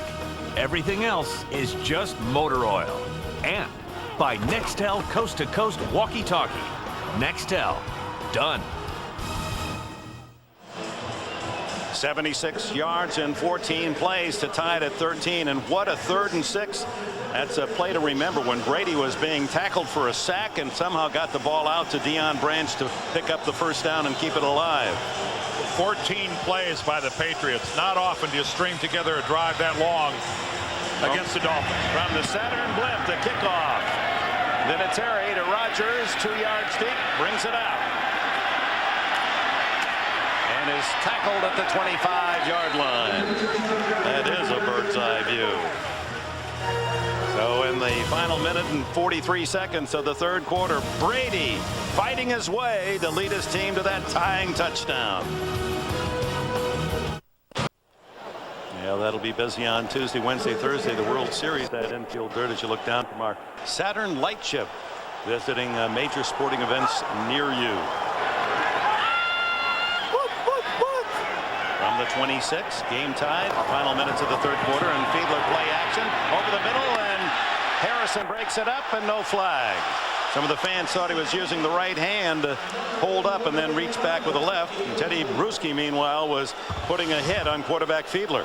This is a nice matchup with Randy McMichael and Rodney Harrison. You can see Harrison, you can have the hand on his back as long as you don't use it to turn his body or to push him with it. You're allowed to have it there. And believe me, Rodney Harrison's been in the league long enough to know that. And he had it right to the cusp. And using that right hand, 2nd and 10. 3 wide. Into the flat to Chambers. Tyrone Poole. And gets help from Harrison, but not until the Dolphins have a 1st down. Well, Thursday on CBS, Survivor Pearl Islands just keeps getting better. On a night of showdowns, a back-breaking challenge leads to a standoff, and is Rupert's own tribe turning on him? Well, you'll find out on new Survivor Pearl Islands Thursday, 8, 7 Central on CBS. That Rupert, nothing but trouble, this poor guy. No, I don't know what gets into him sometimes. Survivor is what the winner of this game will be. Survivor of a hard-hitting, tough-fought, nail-biting football game. With the reward of 1st place in the AFC East. Fiedler, play action. Throws complete underneath. Chambers again. Breaking tackle still. Then he bubbles the ball. It goes out of bounds to Miami. And I think James McKnight, another receiver, was the guy who knocks the ball out of bounds. Chambers again is doing nothing but working hard to try to get more yardage. You know, it's really tough and ironic in this game. You see McKnight right there. He's just fighting for yards, fighting for yards. Chambers hits it, but then McKnight knocks it back out of bounds.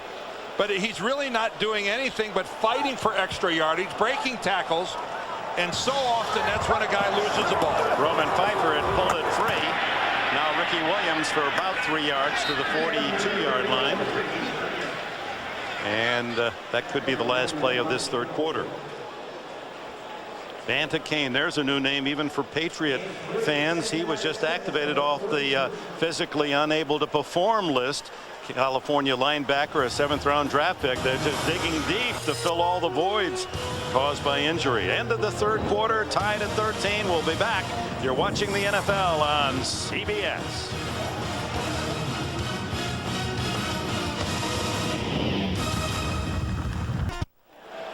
You look at the 3 points for Miami in the third quarter. They have not scored a touchdown in the third quarter all season long.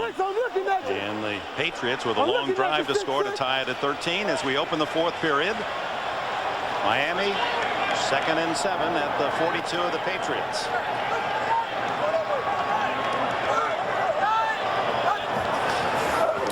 Fiedler, good protection. He's throwing for Chambers, but overshoots him out of bounds. And we're going to head up the coast to New York and get this update from Jim Nantz. All right, Dick, it is quarterback hunting season in Minnesota. Steve Berline has been sacked 5 times. He's been picked 3 other times, including this run back by Lance Johnstone. Let's go back to where they have the stone crab season going in Miami. All right, John Stone crab. Yeah, that's a good transition. I'm not sure there are many left. We have depleted the supply somewhat. There's been a definite attack. How about that? The Vikings putting a big hurt on the Bronx. Lance Johnstone, the former Oakland Raider, with that touchdown. Fiedler on 3rd down. Lots of time to go down the middle. Incomplete. Well timed by Rodney Harrison on Chris Chambers. Incomplete. Chris Aikens right there as well. Well, first of all, it's a corner blitz from New England, but it's all sorts of time for Jay Fiedler as that blitz is very late getting to him. Chambers argues that he wants the call, but pretty well timed by the Patriots. Aikens a solid play there, and Troy Brown drifts back inside the 10. Matt Turk. Oh, almost blocked. Chris Aikens was in on the punter. Fair catch at the 19. Turk went in the air over the submarining Aikens. It appeared he didn't make contact. No penalty.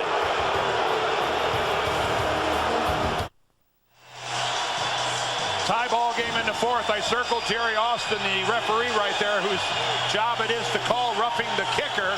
From his vantage point, he just saw Aikens slide underneath. Yes, he affected Turk's landing, but he really didn't hit him in the act of kicking. That's why he didn't throw the flag. Couple of big plays by Aikens in that last defensive sequence. Normally not a starter, getting a lot of playing time again today because of the injuries. Short pass to Graham, the tight end, and he's tackled at the 25, a gain of 6. And we remind you that Pro Bowl voting is underway right now at NFL.com. You can vote for the players that you think deserve to be sent to the 2004 Pro Bowl in Hawaii this coming February. It's all at NFL.com or at NFL on AOL. Well, Dick, right now I think we're looking at a Patriot offense that has some confidence. The last time they put together a 14-play drive, they now know they can move the ball against Miami. Kevin Falk held up by Terrell Buckley as the Dolphins, the majority of this game, have played with 5 defensive backs defensively. Boy, they get down in that dirt, and that there's nothing comfortable no matter how you land on that hard infield surface. We're getting confusion as to when plays are ending right here. Right now, some of the guys are stopping. They think the play's over, but then take a look. Ooh, boy. Well, nobody told Sammy play was over, and he's right. The whistle didn't blow. 3rd and 1. And caught in the backfield is Cloud, and he does not get the first down. Zach Thomas had that one smelled out from the snap. He comes from the far side of the football. Zach Thomas scrapes right into the hole, unblocked. That is pure middle linebacker right there, folks. Scraping to the hole, getting your shoulders square, going upfield through the ball carrier with the hit. And that's why Zach Thomas has 4 consecutive Pro Bowls. The high kick by Walter, and Rodgers, their catches at about the 28-yard line, a 45-yard. But one of the true spirits of this game, Zach Thomas and the Miami defense. The NFL on CBS is sponsored by Subway. Good, so you don't always have to be. Subway, eat fresh. Courtyard, your Marriott awaits.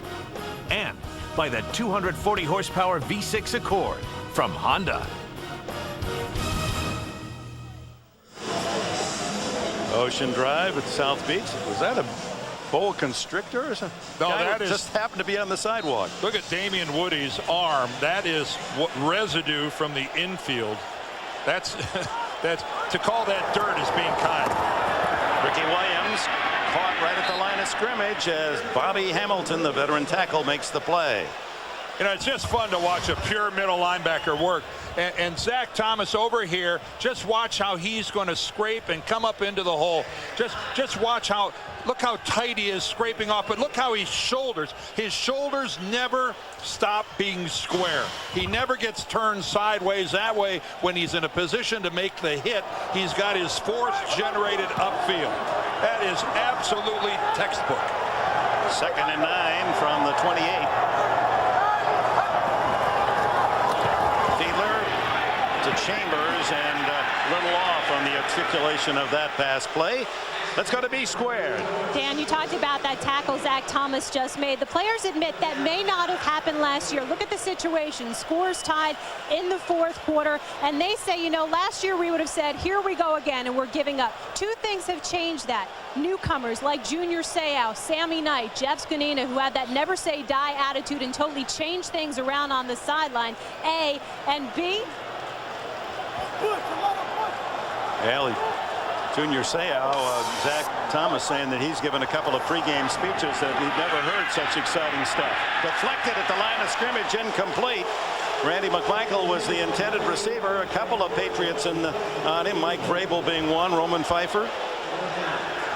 1 for 7 on 3rd down is Fiedler in this game.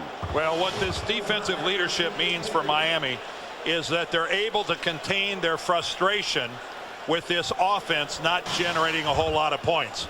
As you saw Roman Pfeiffer tip that ball. But this Miami offense is not exactly lighting up the scoreboard like a pinball machine. The defense is playing at a high level, and it's easy to get a little angry with the other unit. Turk to Troy Brown, not a good kick. And it bounces along the sidelines, and we'll see where they mark it. A flag is down, however, back where Turk kicked the ball. And was Chris Akins in on top of him? No, it was the holding against the Finns. 26-yard punt. Bill Belichick may elect to take the ball where it is. He's got to take the ball where it is. Yeah, with just a 26-yard punt, you got to decline that one, Bill.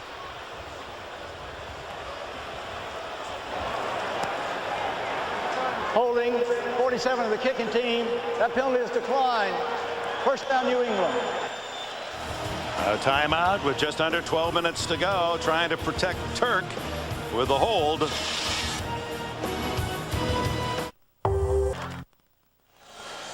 Plenty warm in Miami, but it's cold case tonight on CBS.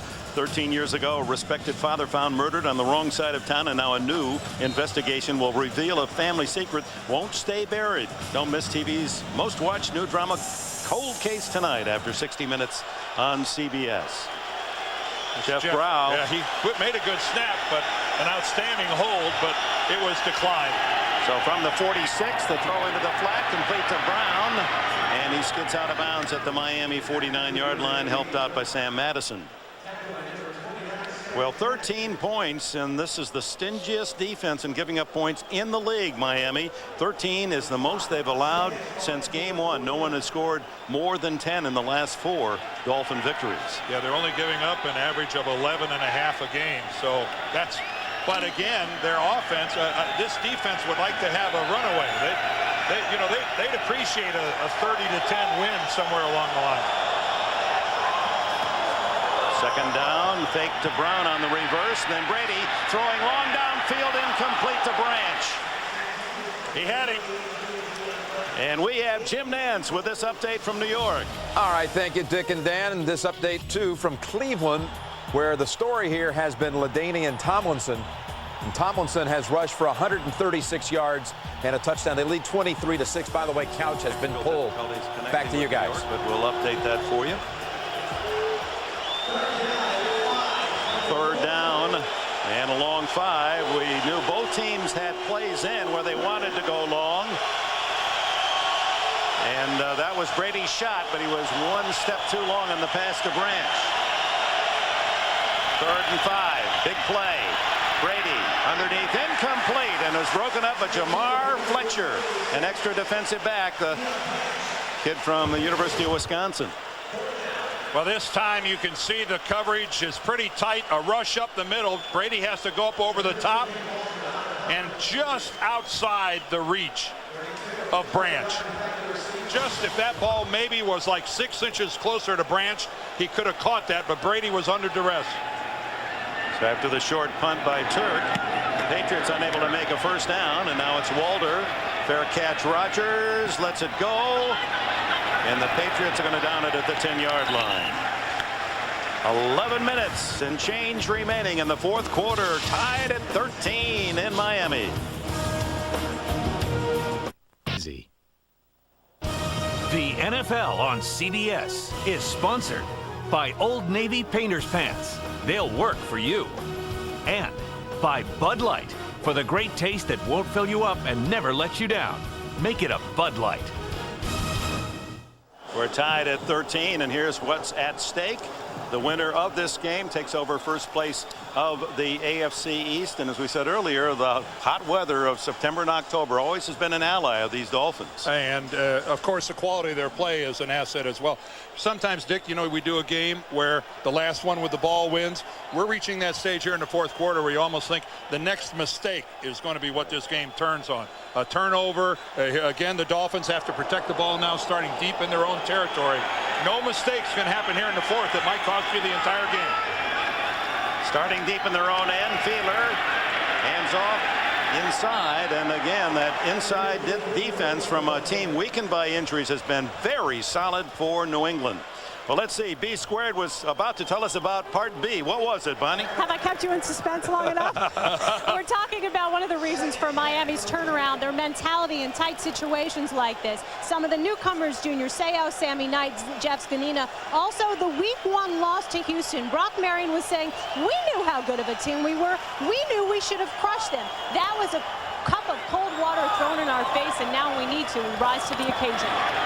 And here they are trying to win their 5th in a row downfield and broken up at the last minute by Tyrone Poole as Chris Chambers was reaching up for a big catch at the 40-yard line. And Chambers turned around like he wanted to throw, but that was just perfect coverage by Poole because this time he's turned around and he's playing the football. Watch him go back. Now he's playing the football. Yeah, he reached out with his right arm a little bit, but as long as he's looking back for the football, a corner's going to get away with that. Did he interfere with Chambers? Technically, yes, he did. Is that pretty much going to, is that going to fly? Yes, normally it does. A little arm bar, yeah. But the official on the spot. But if he's turned around, Dick, a good corner, if he's turned around looking at the football, he'll get away with it. Jay Fiedler has to spend one of the precious timeouts here on 3rd down and 10 from the 10-yard line. No time to air in this critical early season game. First timeout used by either team in the second half. People here have not been kind. The media, the fans, Fiedler, they want more production out of him. He started today's game with only 5 touchdown passes. But there's something to say for somebody who doesn't lose the game for you either. And as a starting quarterback, Dan, at 33 and 14. which is a lofty percentage. Not many guys in the league. And what's Jay done? Okay, look at that. Not even 200 yards passing, only 2 touchdowns in 4 games, and they won all 4. Well, okay, why did they win all 4? Well, predominantly because of their tremendous defensive unit. That's why they won all 4. Did Jay Fiedler contribute to the losses of those games? Well, obviously he did. He's a very effective manager. 3rd and 10. Down the middle and complete to the tight end for a first down. McMichael out to the 26-yard line. A big play pinned deep in their own end, and there's Fiedler coming up with a play that continues a drive. Straight 7-step drop, but a plant and throw because he spots his tight end wide open. The Patriots lost track of Randy McMichael that time in a critical 3rd and 10 situation. And this kid, he's just a 2nd-year guy. 4th-round draft choice last year. This kid's going to be in the Pro Bowl. He'll be making that trip to Hawaii before long. On the 26, Williams caught in the backfield. There's Bobby Hamilton and Richard Seymour shoulder to shoulder. Take Ricky Williams down, and this Patriot interior defense has really been effective the second half. Well, how can you not be impressed with this unit, Dick, the way they play? Romeo Crennel, their defensive coordinator, and Bill Belichick, the head coach, have fought through all the injuries. This unit, and decimated is the right word. 7 of their projected defensive starters aren't playing for various reasons. One, Lawyer Malloy, had to be released, but the rest of them are injuries. And Ricky's got nothing in the second half. 2nd and 10. Fake to Williams. Fiedler steps away from pressure. Now he runs it and slides across the 30. And a gain of about 5 yards. Hamilton there to make sure he didn't advance for a first down. Such an effective play by a quarterback. You know, just go down in the box score as a 5-yard run by Jay Fiedler. 1, he evades the rush, and 2, he doesn't make a stupid throw in a tie football game. And what's he do? He just moves the football not very far, 5 yards, positive yardage. But you know what? It brings up a nice 3rd and short, and the Dolphins still have the ball. 3rd and a short 5. They're 2 for 8 on 3rd downs today, Miami. Fiedler, complete. It's the tight end again, McMichael, and it's another first down. So 2 3rd down passes to the tight end McMichael keep Miami with the ball. And this is kind of a nice little deal we got going on here now with Randy McMichael and Rodney Harrison.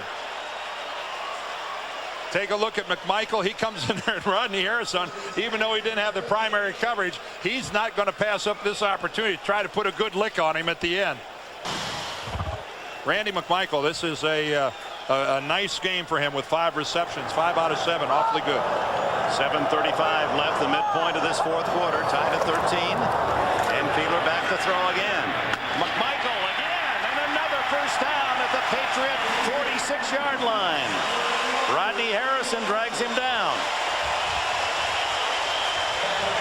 Well, this time Rodney Harrison did have the primary coverage on McMichael. He's got him man for man right here. You see when he breaks to the outside, Rodney Harrison just a step behind him, but another good throw by Jay Fiedler. Look how he puts it out in front of McMichael, allows him to make the catch. And yes, the Dolphins offense is happy. How happy is their defense standing over there on the sidelines, getting a break and watching them move out of the shadow of their own goal line? McMichael now leading the Dolphins with 6 catches, 3 on this drive, and 81 yards. Having trouble with the chains across the way. They're first. And New England then will call timeout. timeout.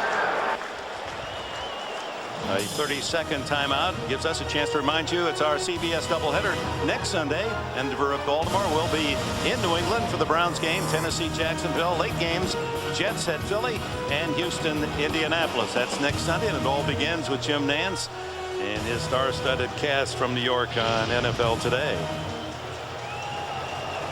Tonight on 60 Minutes, meet a multimillionaire savvy enough to put millions in a tax shelter, even though, like millions of us, he didn't have a clue how a tax shelter works. Then it's TV's most watched new drama, Cold Case, followed by Farrah Fawcett, Melissa Gilbert, and Robin Givens in the CBS original movie Jackie Collins' Hollywood Wives: The New Generation. That's all tonight here on CBS, America's most watched network. Mr. Enberg, a first down. The Dolphins would have to move to the 36-yard line. Anywhere up around there would be a 51-yard field goal for Orlando Mari, which is his longest of the season. So if the Dolphins can move around the 35 anywhere in that ballpark, they're well within Mari's range. And he was hitting him cleanly from that distance warming up. Into the flat, complete to Ian Badesho, but he draws Roman Pfeiffer, and it's just a short gain. Clock ticking down to 6.5 minutes left in this fourth quarter. Here's Orlando Mari. He has in his 7-year career kicked 8 field goals successfully from 50 yards or longer. His 2 today from short range. Hey, don't use it as a block. Second down 9.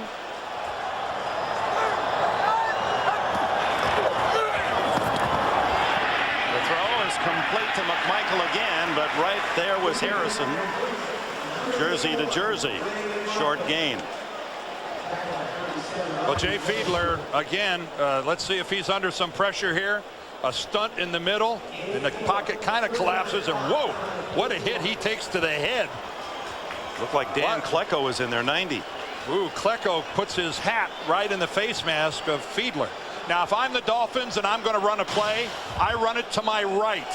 That way, I'm going to put Mari on the grass for him to kick a field goal. If they gain 4 or 5 yards to the left and don't pick up a first down, he's going to have to kick off the dirt. But that's just me.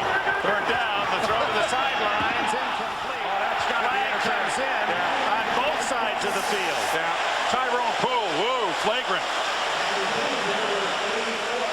Poole on the far side, and the corner on this side also had interference called on him.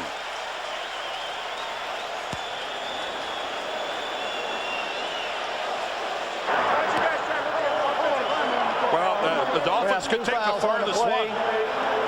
Illegal hands to the face. Number 26 of the defense. That penalty is declined. Pass interference. Number 38 defense. That penalty is accepted. First and 10. See, one of those is only a 5-yarder, but the interference will be longer. It's just one-on-one man coverage. Poole and Chambers. And Chambers has no idea where the football is. It's just when Chambers elevates, Poole decides to just grab him around the waist. He became confused and I assume a little disoriented in not knowing where the ball was. He said, well, maybe I better just tackle him. First down at the Patriots 32 from the infield skin. Ricky Williams gets away from the first tackler, but barely to the line of scrimmage before the tackle is made by Hamilton and Harrison. Well, you got to give major kudos to the New England defense here in the second half. Ricky Williams is getting nothing, literally and figuratively. He has 0 yards on 7 carries here in the second half. That's pretty effectively throttling a guy, wouldn't you say? After 51. He got a big yard there, Dick, just to get back to even. He was -1 before that. 51 yards then all in the first half. All right here, Teddy. Fiedler raises and fires, incomplete, and a flag down. Thrown deep in the secondary. Darius Thompson was the closest Dolphin to the throw. Almost certainly going to get some kind of a penalty. Assuming that this was some kind of an interference or holding against New England. There's no foul on the play. The reason being there's contact, but the ball's already in the air and not to that receiver. Therefore, that makes it not a foul. Well, Jerry Austin with a lot of extra explanatory language and nothing that was assimilated well by the head coach of the Dolphins. So 3rd and 10. Game tie. Clock running down. 4.5 to go. Just to bring you up, each team has 2 timeouts remaining. Chambers to the right, Thompson and McKnight to the left.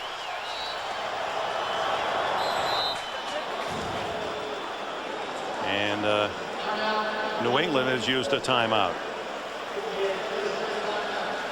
Remind you to stay tuned following our action here from Miami, the Subway postgame show.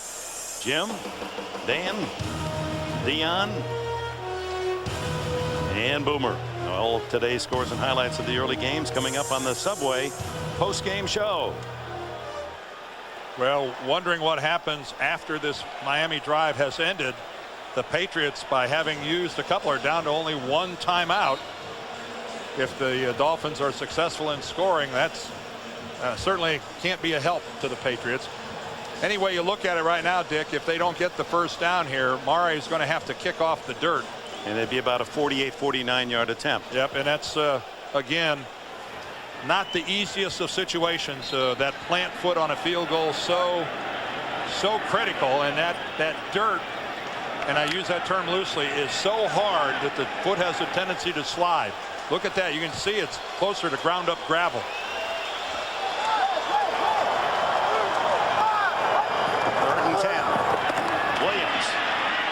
Breaks a couple of tackles, still on his feet, and may have the first down. What an effort by Williams. It looked as if they had him after a 5-yard gain, and he kept digging, and he forces his way ahead to a first down. Well, the Patriots are arguing that he was down by contact because there's no question he goes down. Yeah, it sure appeared from that angle that he was down. Let's look at this. There's contact. His knee never touched the ground. And it's going to be challenged. Now his knee didn't touch the ground. Now you're allowed to put your hand down and keep you from going to the ground. Now his arm hits it. New England is challenging the play that the runner was down prior to being declared down. And Dan, it appeared that he is also, when it appeared that he might go down, it might have been on another player, not on the dirt, which of course would keep the play alive. See where that left knee goes down. He goes down because of the hit by Samuel. His hand is on the ground. I don't know how they did it, but I think the officials made a good call. I don't know how they were able to determine that Ricky Williams' knee doesn't touch the ground, but he supports himself with his left hand. You know, you were that's an unbelievable play by Williams. Dan, you were a high school champion wrestler, and so was Ricky Williams. That's where you're spinning out of a move, reversing the hold there. Yeah. Somehow keeping his balance. Now, from that angle, Dick, did his hip touch the ground? Now, you know, from that angle, let's look at his left hip. Does his hip touch the ground? It doesn't look like it. It looks like it's on the shoe of Wade. It looks like it's on his right tackle's shoe. I think that is a good run by Ricky Williams, and I don't see that being overturned. And if it isn't overturned, it will cost New England its final timeout. That is just a superhuman effort by Ricky Williams. At the very least, it's gravity defying.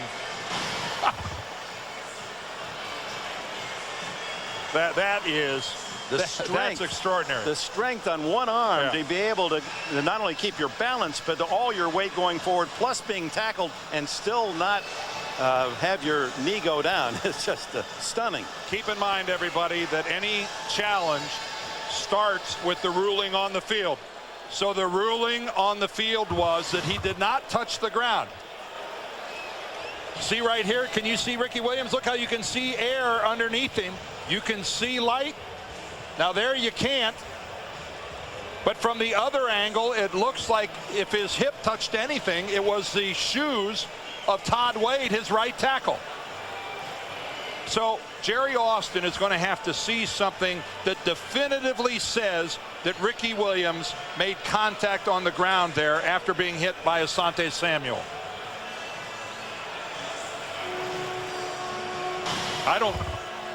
I can't speak for Jerry Austin, but I didn't see anything definitive. Did you, Dick? Nor did I. Nope. That's just it. The effort was so beyond belief that he figured he'd had to hit the ground somewhere in there. Well, here comes Austin back out onto the field. We're going to get it.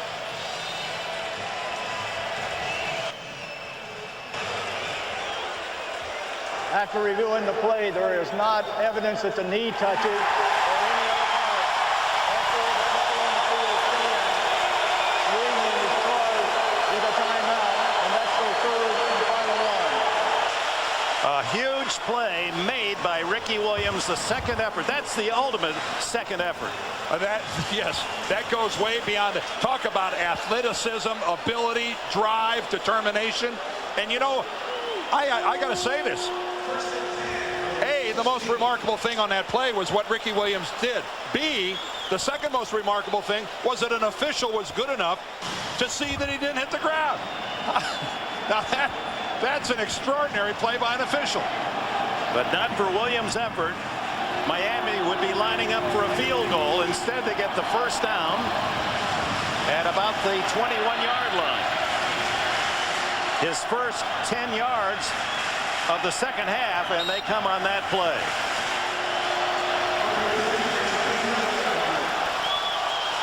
.358 left. 13-13, and Miami well in field goal range now. Give it to Williams. Why not? And down low, he skids to about the 17-yard line.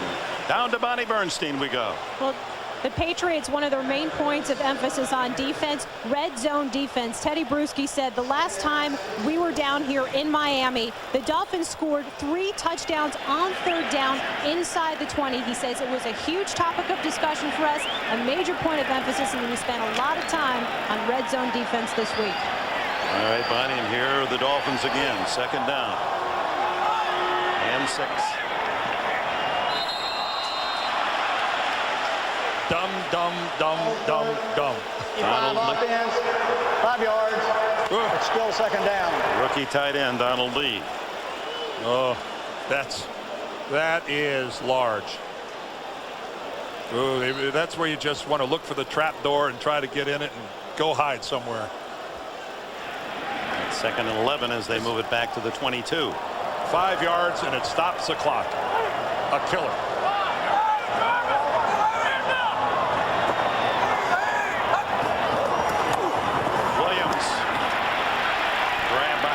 And dragged down. Oh, he's had a big game. Bobby Hamilton.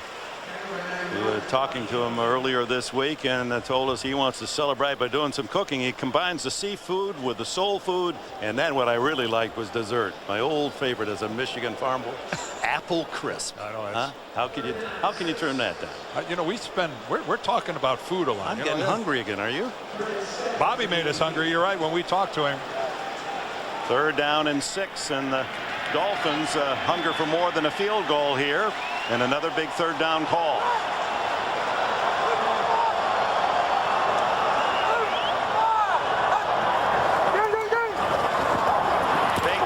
It's to Williams, and a little delayed call, and Bruschi is right there to read it to make the tackle of Williams.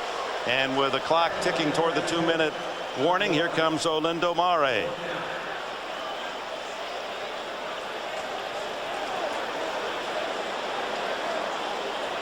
Down to the final 2 minutes and 10 seconds here at Pro Players Stadium, tied at 13. Olindo Mare comes on for a field goal attempt from the dirt infield that could give the Dolphins, looking for their 5th straight win, the lead. At first, the 2-minute timeout. Dolphins 13, Patriots 13. They're playing for first place in the AFC East.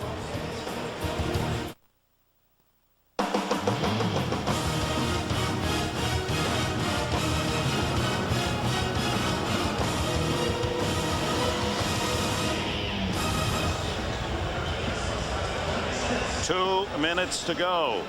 New England a half game behind Miami in the AFC East. Miami looking for its 5th consecutive win, and New England for its first win ever down here in the months of September and October. They're 0 for 13 in this long-standing rivalry. A 35-yard field goal by Mare, and it's blocked and picked up by the Patriots, Troy Brown, and it's out to the 36-yard line. Listen to the Patriot fans here in Miami.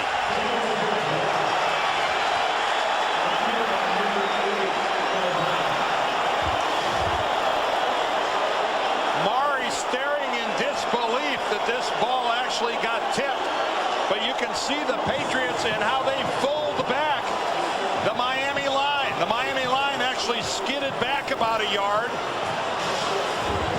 Richard Seymour is the man they're congratulating, who has been a outstanding player again today, and a Pro Bowler a year ago, and almost an automatic this year. In fact, Bill Belichick said he's my best player. Well, he's the tallest of the Patriots defensive linemen at 6'6", with a huge range and reach. So from the 35-yard line, the Patriots, with no timeouts left, they'll try to drive into field goal range. Brady down the middle, caught, and a first down at the 45 as Deion Branch has another. Brock Marion, the defender. Tom Brady making the sign with his hands, telling his group to huddle up. When you see him putting his hands together like that, saying, come together, I'll call it here. 20 yards on that catch by Branch. Draw to Falk. Just a couple.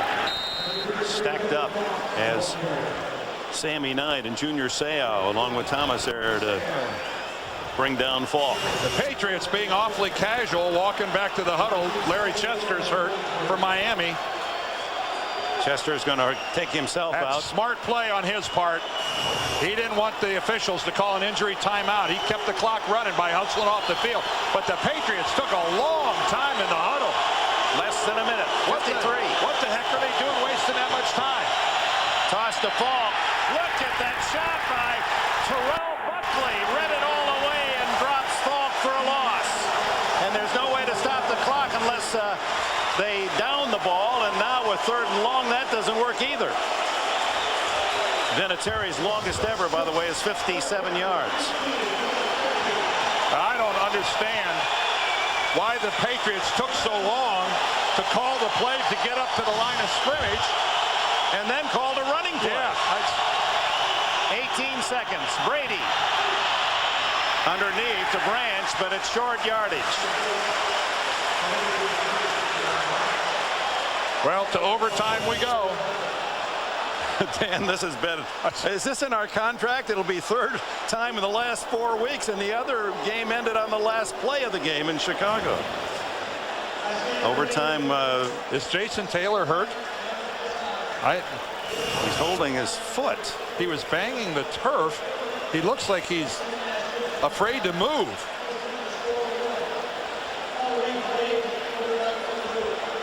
The star defensive end for the Dolphins. Really an unusual position. He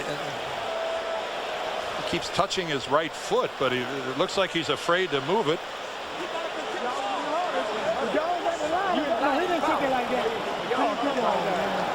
See, we're down to double zeros here, and there's been no official signal by the officials that this is the end of the game. And Jason Taylor looking a little disoriented. Sure, he's not sure the game's going into overtime. Again, Dick, I'm just at a loss why the Patriots didn't show a little more alacrity there in trying to, they've got an outstanding kicker in Adam Vinatieri, and why they weren't showing a little more hurry up to try to get down there and get him into range. I'm scratching my head.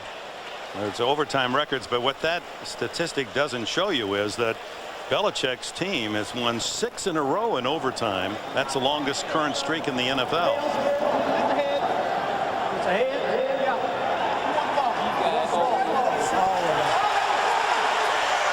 The Patriots are saying that Jerry Austin miscalled it. Is what it was. Oh boy.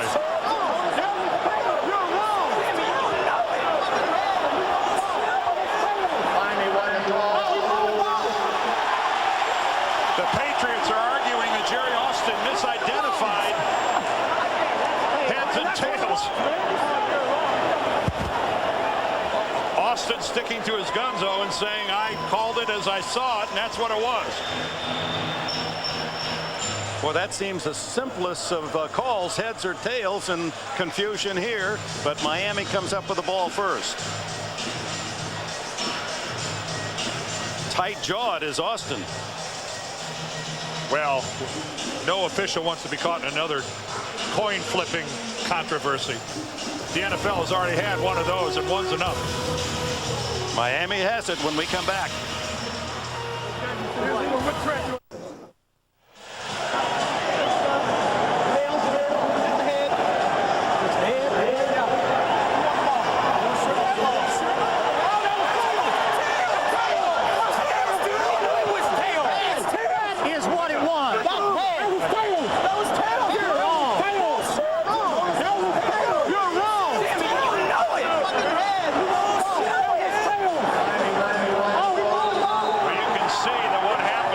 The Patriots called tails.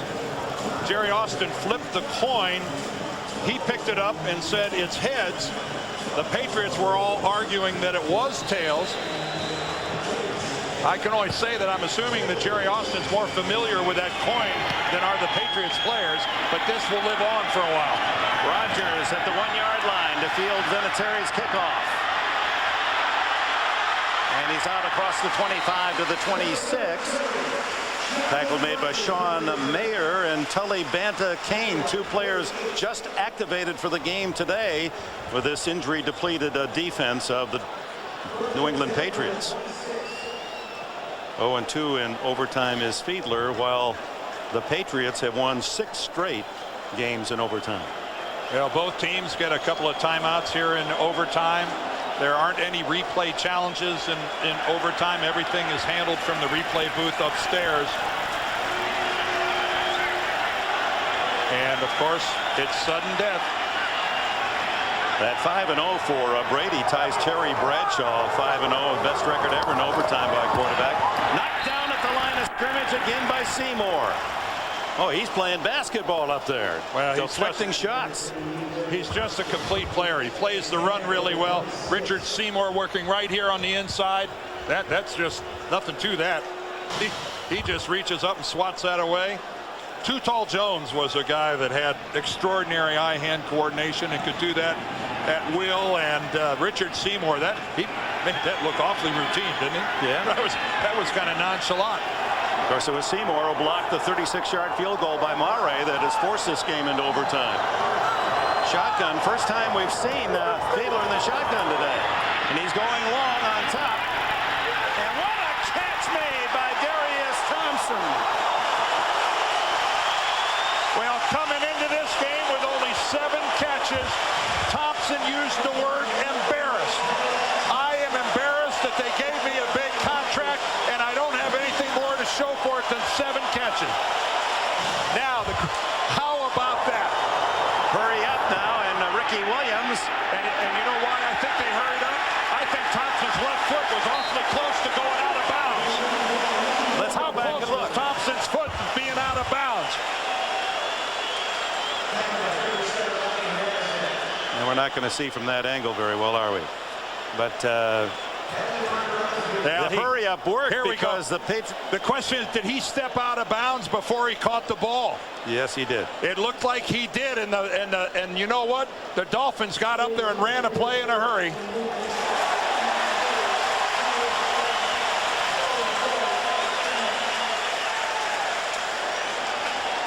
Wow, on 2 different occasions it looked like Thompson may have had a foot out of bounds. Let's try this one more time. Right here, his left foot right there, at least from that angle, it sure looked like he stepped out of bounds. And then when he comes in, when he catches the ball, his foot is out of bounds again. And how smart were the Dolphins to run up there and snap in a hurry? Ricky Williams. Chased by Harrison. Finally they get him out of bounds after a first down at the 20-yard line.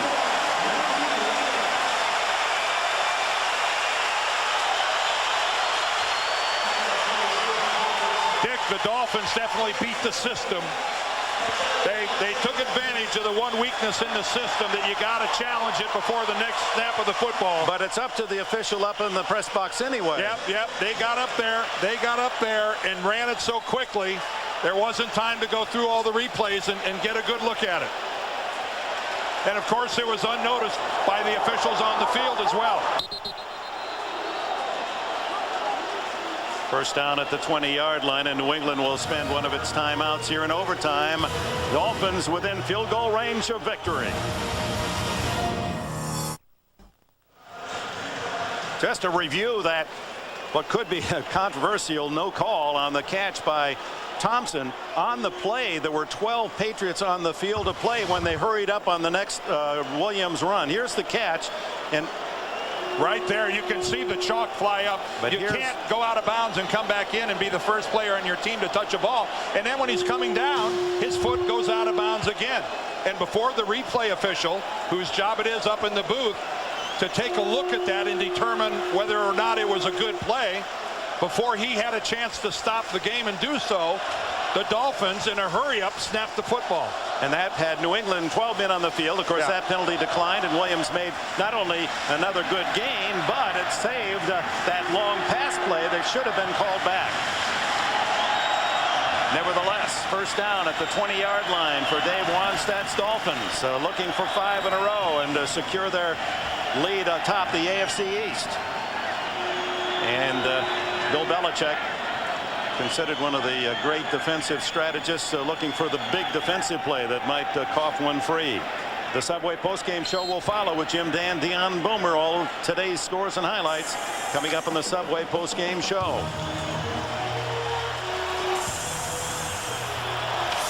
Ricky Williams behind Fiedler.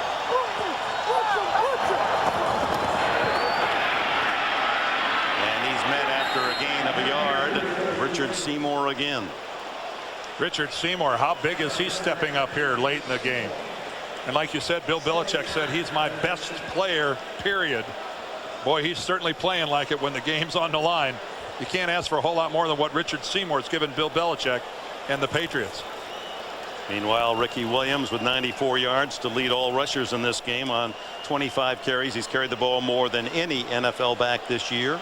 And boy, do the Dolphins, though, wish they were at the other end of the field on the grass instead of this dirt. This is where the Marlins aren't helping their counterparts. Williams, who else? Driving those legs for a couple. Seymour on the bottom of the pile along with Teddy Bruschi. Third down, and Dave Wanstadt's going to go for it right here on third down. A very smart play in case there's a miscue, a bad snap, a bad handle by the holder.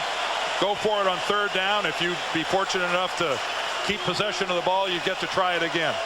Be about a 35-yard attempt. It was from 36 yards, almost in the exact spot that Murray's field goal at the end of regulation was blocked by Seymour. And this is where the Dolphins offensive line has to really dig in. They got scooted back a little bit last time. And New England is going to spend its second timeout of overtime. That's their second and last timeout in overtime. Dick, the fact that we are in overtime with these two teams might be the most least surprising thing that's happened all week. You knew that this was just, I said earlier, going to be one of those scratch and claw football games, and that's exactly what we've got. There's the AFC Eastern standings. Junior Seau doesn't want to look this time. Miami wins, they move to 5-1. If New England wins, they move ahead of Miami into first place. And all the more remarkable is the effort in this heat and humidity by this depleted defense, just ravaged by injuries, including Ty Law today. Now to win it from 35.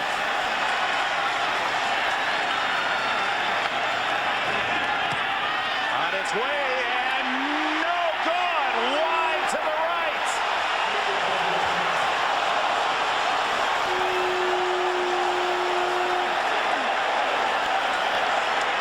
Well, anyone who's ever kicked the football at any level, whether it's a punt or a field goal, when you get one blocked, something happens in the brain area. You just you're thinking a little more than normal.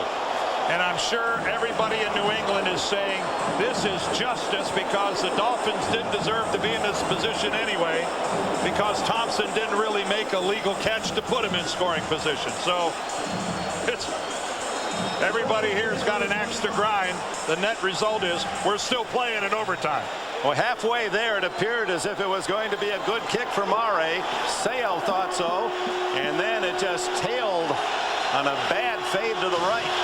Taking over at the 26. Brady out to Gibbons. Flags down. No gain, or maybe a yard at best, as Buckley and Surtain.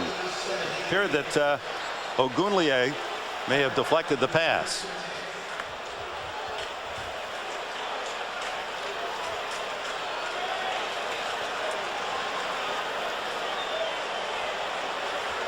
We have an illegal substitution. Number 27 came on the field after the play had started.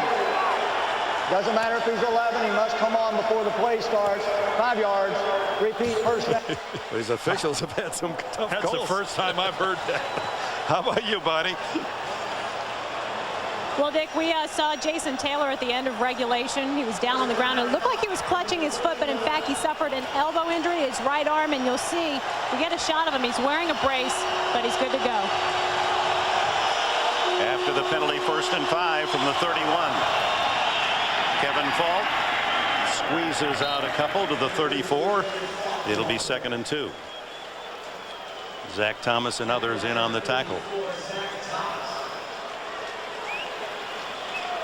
Game at halftime found the Dolphins ahead 10-6. They extended their lead on a field goal by Murray, and then a Brady to Gibbons 24-yard touchdown pass tied it at 13. Murray has had a field goal blocked and missed to the right since then. Fault feeling his way close to that 1st down marker. Sammy Knight comes up from safety to help out Greenwood on the tackle. Well, Tom Brady got the Patriots back into this football game. Look at this, on a 3rd down, he's able to make a completion across the middle of the field, and then the touchdown pass to David Gibbons. And then New England's Richard Seymour blocks a field goal, and then Alinda Murray just pushes it wide to the right. But that critical 3rd down pass by Brady as he was in the midst of being sacked was huge. One of many remarkable plays in this game. From the 37, Brady searches the field. No one open and has to throw it away. As Jason Taylor hungrily sought a sack. Taylor with only a sack and a half this year, and that's misleading because all the pressures, he's been so close, and he's a frustrated guy. He just can't seem to lock up the actual sack. Well, he's trailing his teammate Wally Ogunleye, who's got more sacks, but really, let's be realistic. That's because Taylor's being double teamed. That means single blocking on the other side for Ogunleye. So, you know, it's a team game the last time I checked, Dick. You bet. 2nd down and 10. Michael Cloud in the backfield. Quick throw to Troy Brown, cuts to the inside and is close to a 1st down at the 47. Thomas and Surtain with a tackle. Well, you see it coming down from New England in the months of September and October when it's still hot and humid. The Patriots, hard to believe, have never won in Miami in 13 games and been outscored an average 27-10. But they got 13, Bill Belichick's team, and that's more than any of the past 4 opponents can say against Miami. The give is to McCrary on 1st down, and he is stuffed. Zach is there again along with Jeff Scanina, the defensive tackle. A little change of pace going to McCrary, who rarely gets a call. He's in there for blocking. It's a change of pace, but not an effective one. Adam Vinatieri, he's made field goals to win Super Bowls, so I doubt his heart's beating all that fast. Brady and the Patriots need another 20 yards realistically to give him a chance. Oh, now you got a false start on Matt Light. Man, just as they get off the dirt onto the grass, they can't stand prosperity. Well, the noise level certainly had increased. And Light out there on that tackle island, tough to hear. Oh, and who's across the ball from him? Mm-hmm. Was it Jason Taylor? If that's the situation, guess what? There's another one of those. Okay, so it wasn't a sack, but you know what? My mere presence caused the guy to false start. McCrary is the running back in this set. 3-man rush. Brady into the flat to Fourier, and the tight end twists to the 50-yard line. Surtain the tackle. Adam Vinatieri. Remember, the last game of the regular season last year was Vinatieri in overtime to deny Miami when Miami appeared to have that game won with just a few minutes left. They had a 10-point lead. But Vinatieri's been in a little mini slump coming into today's game. He missed 4 of his last 6, which is really unheard of for this guy who's as close to automatic as you can get. 3rd and 8.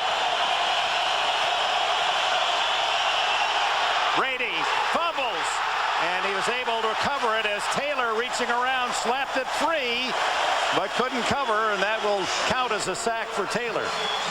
Well, Tom Brady sees Agunlier right in front of him and has no idea. Look at Agunlier, 93, coming right at him. He's evading Agunlier, but coming from behind, Taylor just knocks out the ball, and amazingly, footballs, which are supposed to take awkward hops, takes one bounce and comes right back up into the hands of Brady. Here's Ken Walder to punt to Charlie Rogers. Rogers back at the 15. End over end wobbler could be returned. Rogers reverses his field and is tackled at the 29-yard line. Larry Izzo, a former Dolphin, makes the hit. 39 on the punt, 8 on the return. 7:26 left in overtime.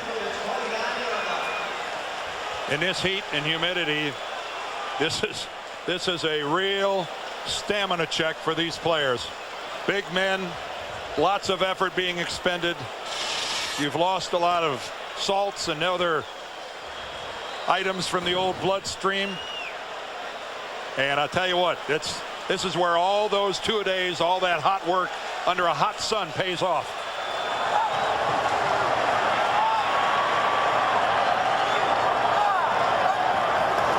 Fiedler going to throw on first down. Over the middle, caught, and still on his feet is McMichael, the tight end, who's had a big second half in overtime. Finally, it's Harrison who able to yank him down by an ankle. And kudos to Norv Turner, the offensive coordinator. Pretty clear that New England was expecting a healthy dose of Ricky Williams right there, and instead Jay Fiedler goes downfield to his talented tight end. Right there, you'd have to say Jay Fiedler on that throw was more than a manager. That was a big-time throw in overtime. McMichael, who had 12 catches all year, has 8 today. Ricky Williams looking for a hole, and there wasn't any as Ty Warren and Bobby Hamilton, the 2 tackles, converge. For McMichael, that last catch being his 8th, 102 yards to lead Miami.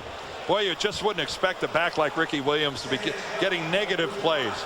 And he's had a lot of them here in the second half. Yeah, he's had the one extraordinary run where he didn't go down and move the chains on a 3rd and 9. But a big guy like that, you just wouldn't expect him to get caught for a 2-yard loss. 6:15 left in overtime. 2nd and a dozen. Fake to Williams. Fiedler throws. Not close to Chris Chambers. Randy McMichael was in the area as well. The ball thrown between the 2 of them. Tyrone Poole defending. 3rd and 12.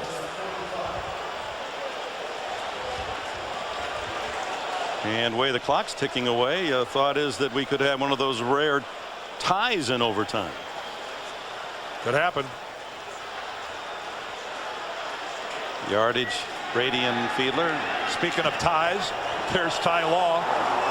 Didn't start. Yep, inactive today because of that lingering ankle injury. Big 3rd and 12. Here comes Brewski, and he's got Fiedler and can't bring him down. And now Fiedler is going to throw long for Chambers, and it is intercepted by Tyrone Poole. What a job by Fiedler to extricate himself from Brewski's tackle, but then throws the pick. But you know what, Dick? On a 3rd and long, that's as good as a punt. That's actually just like a punt for the Dolphins. Yeah, goes the 18-yard line. That's exactly right. So I think Jay Fiedler's got nothing to lose by airing this out. Yeah, his guys covered pretty well, but why not try to draw the interference? The ball was a little underthrown, but that doesn't hurt the Dolphins one bit. That's a smart play by Fiedler, even though it ends up an interception. Well, and an excellent play by Tyrone Poole. Wasn't it, though? Yep. His 2nd interception of the year. Yep. Now New England with the ball. No timeouts left for the Patriots, but there's plenty of time. At 5:57. And back on the dirt. They can't get away from the dirt.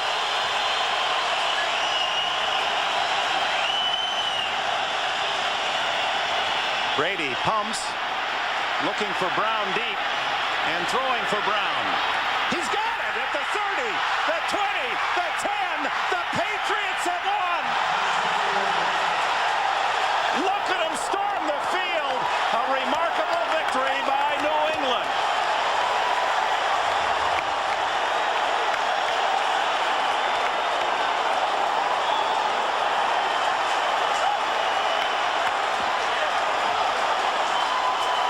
And the Dolphins' defensive line was too exhausted to mount any kind of a pass rush. And Brady threw that ball as far as he humanly could as Brown kept running deep, deep, deep, and Brady unloaded all he had and found Brown on the fingertips. An 82-yard winning touchdown. Troy Brown right between the two safeties for the Dolphins, Brock Marion and Sammy Knight. But both of them, I'm sure, not believing that Tom Brady could stand with the football as long as he did. Brady now 6-0 in overtime, and the jinx of September and October ends on this day for New England. They finally won in Miami. Troy Brown just simply running a deep out, and take a look at Marion and Knight first. He runs behind both of them because neither one of them, I'm sure, can believe that a quarterback could hold the ball that long to get it that deep. 82 yards, and Brady with the heroics, finding Brown with an absolutely perfect pass. And for Bill Belichick, the mild-mannered, conservative personality of the Patriots, he becomes a sophomore cheerleader. And Alindo Mari, who missed a very makeable field goal, I'm sure will have a restless night. But what about the New England Patriots? All their injuries, all their frontline players that aren't able to play. And this team, after getting blown out by the Buffalo Bills on opening day, has rebounded to take first place in the AFC East. Now, what do you say about this group of men for the Patriots? Well, let's find out from someone down on the field. We'll get to Bonnie Bernstein later. Richard Seymour, one of the many stars for the New England Patriots. His blocked field goal late in the fourth quarter gave New England a chance to win. Final is 19-13 in overtime. Dick Enberg with Dan Deerdorf, Bonnie Bernstein. Thank you for being with us. You have been watching the NFL on CBS.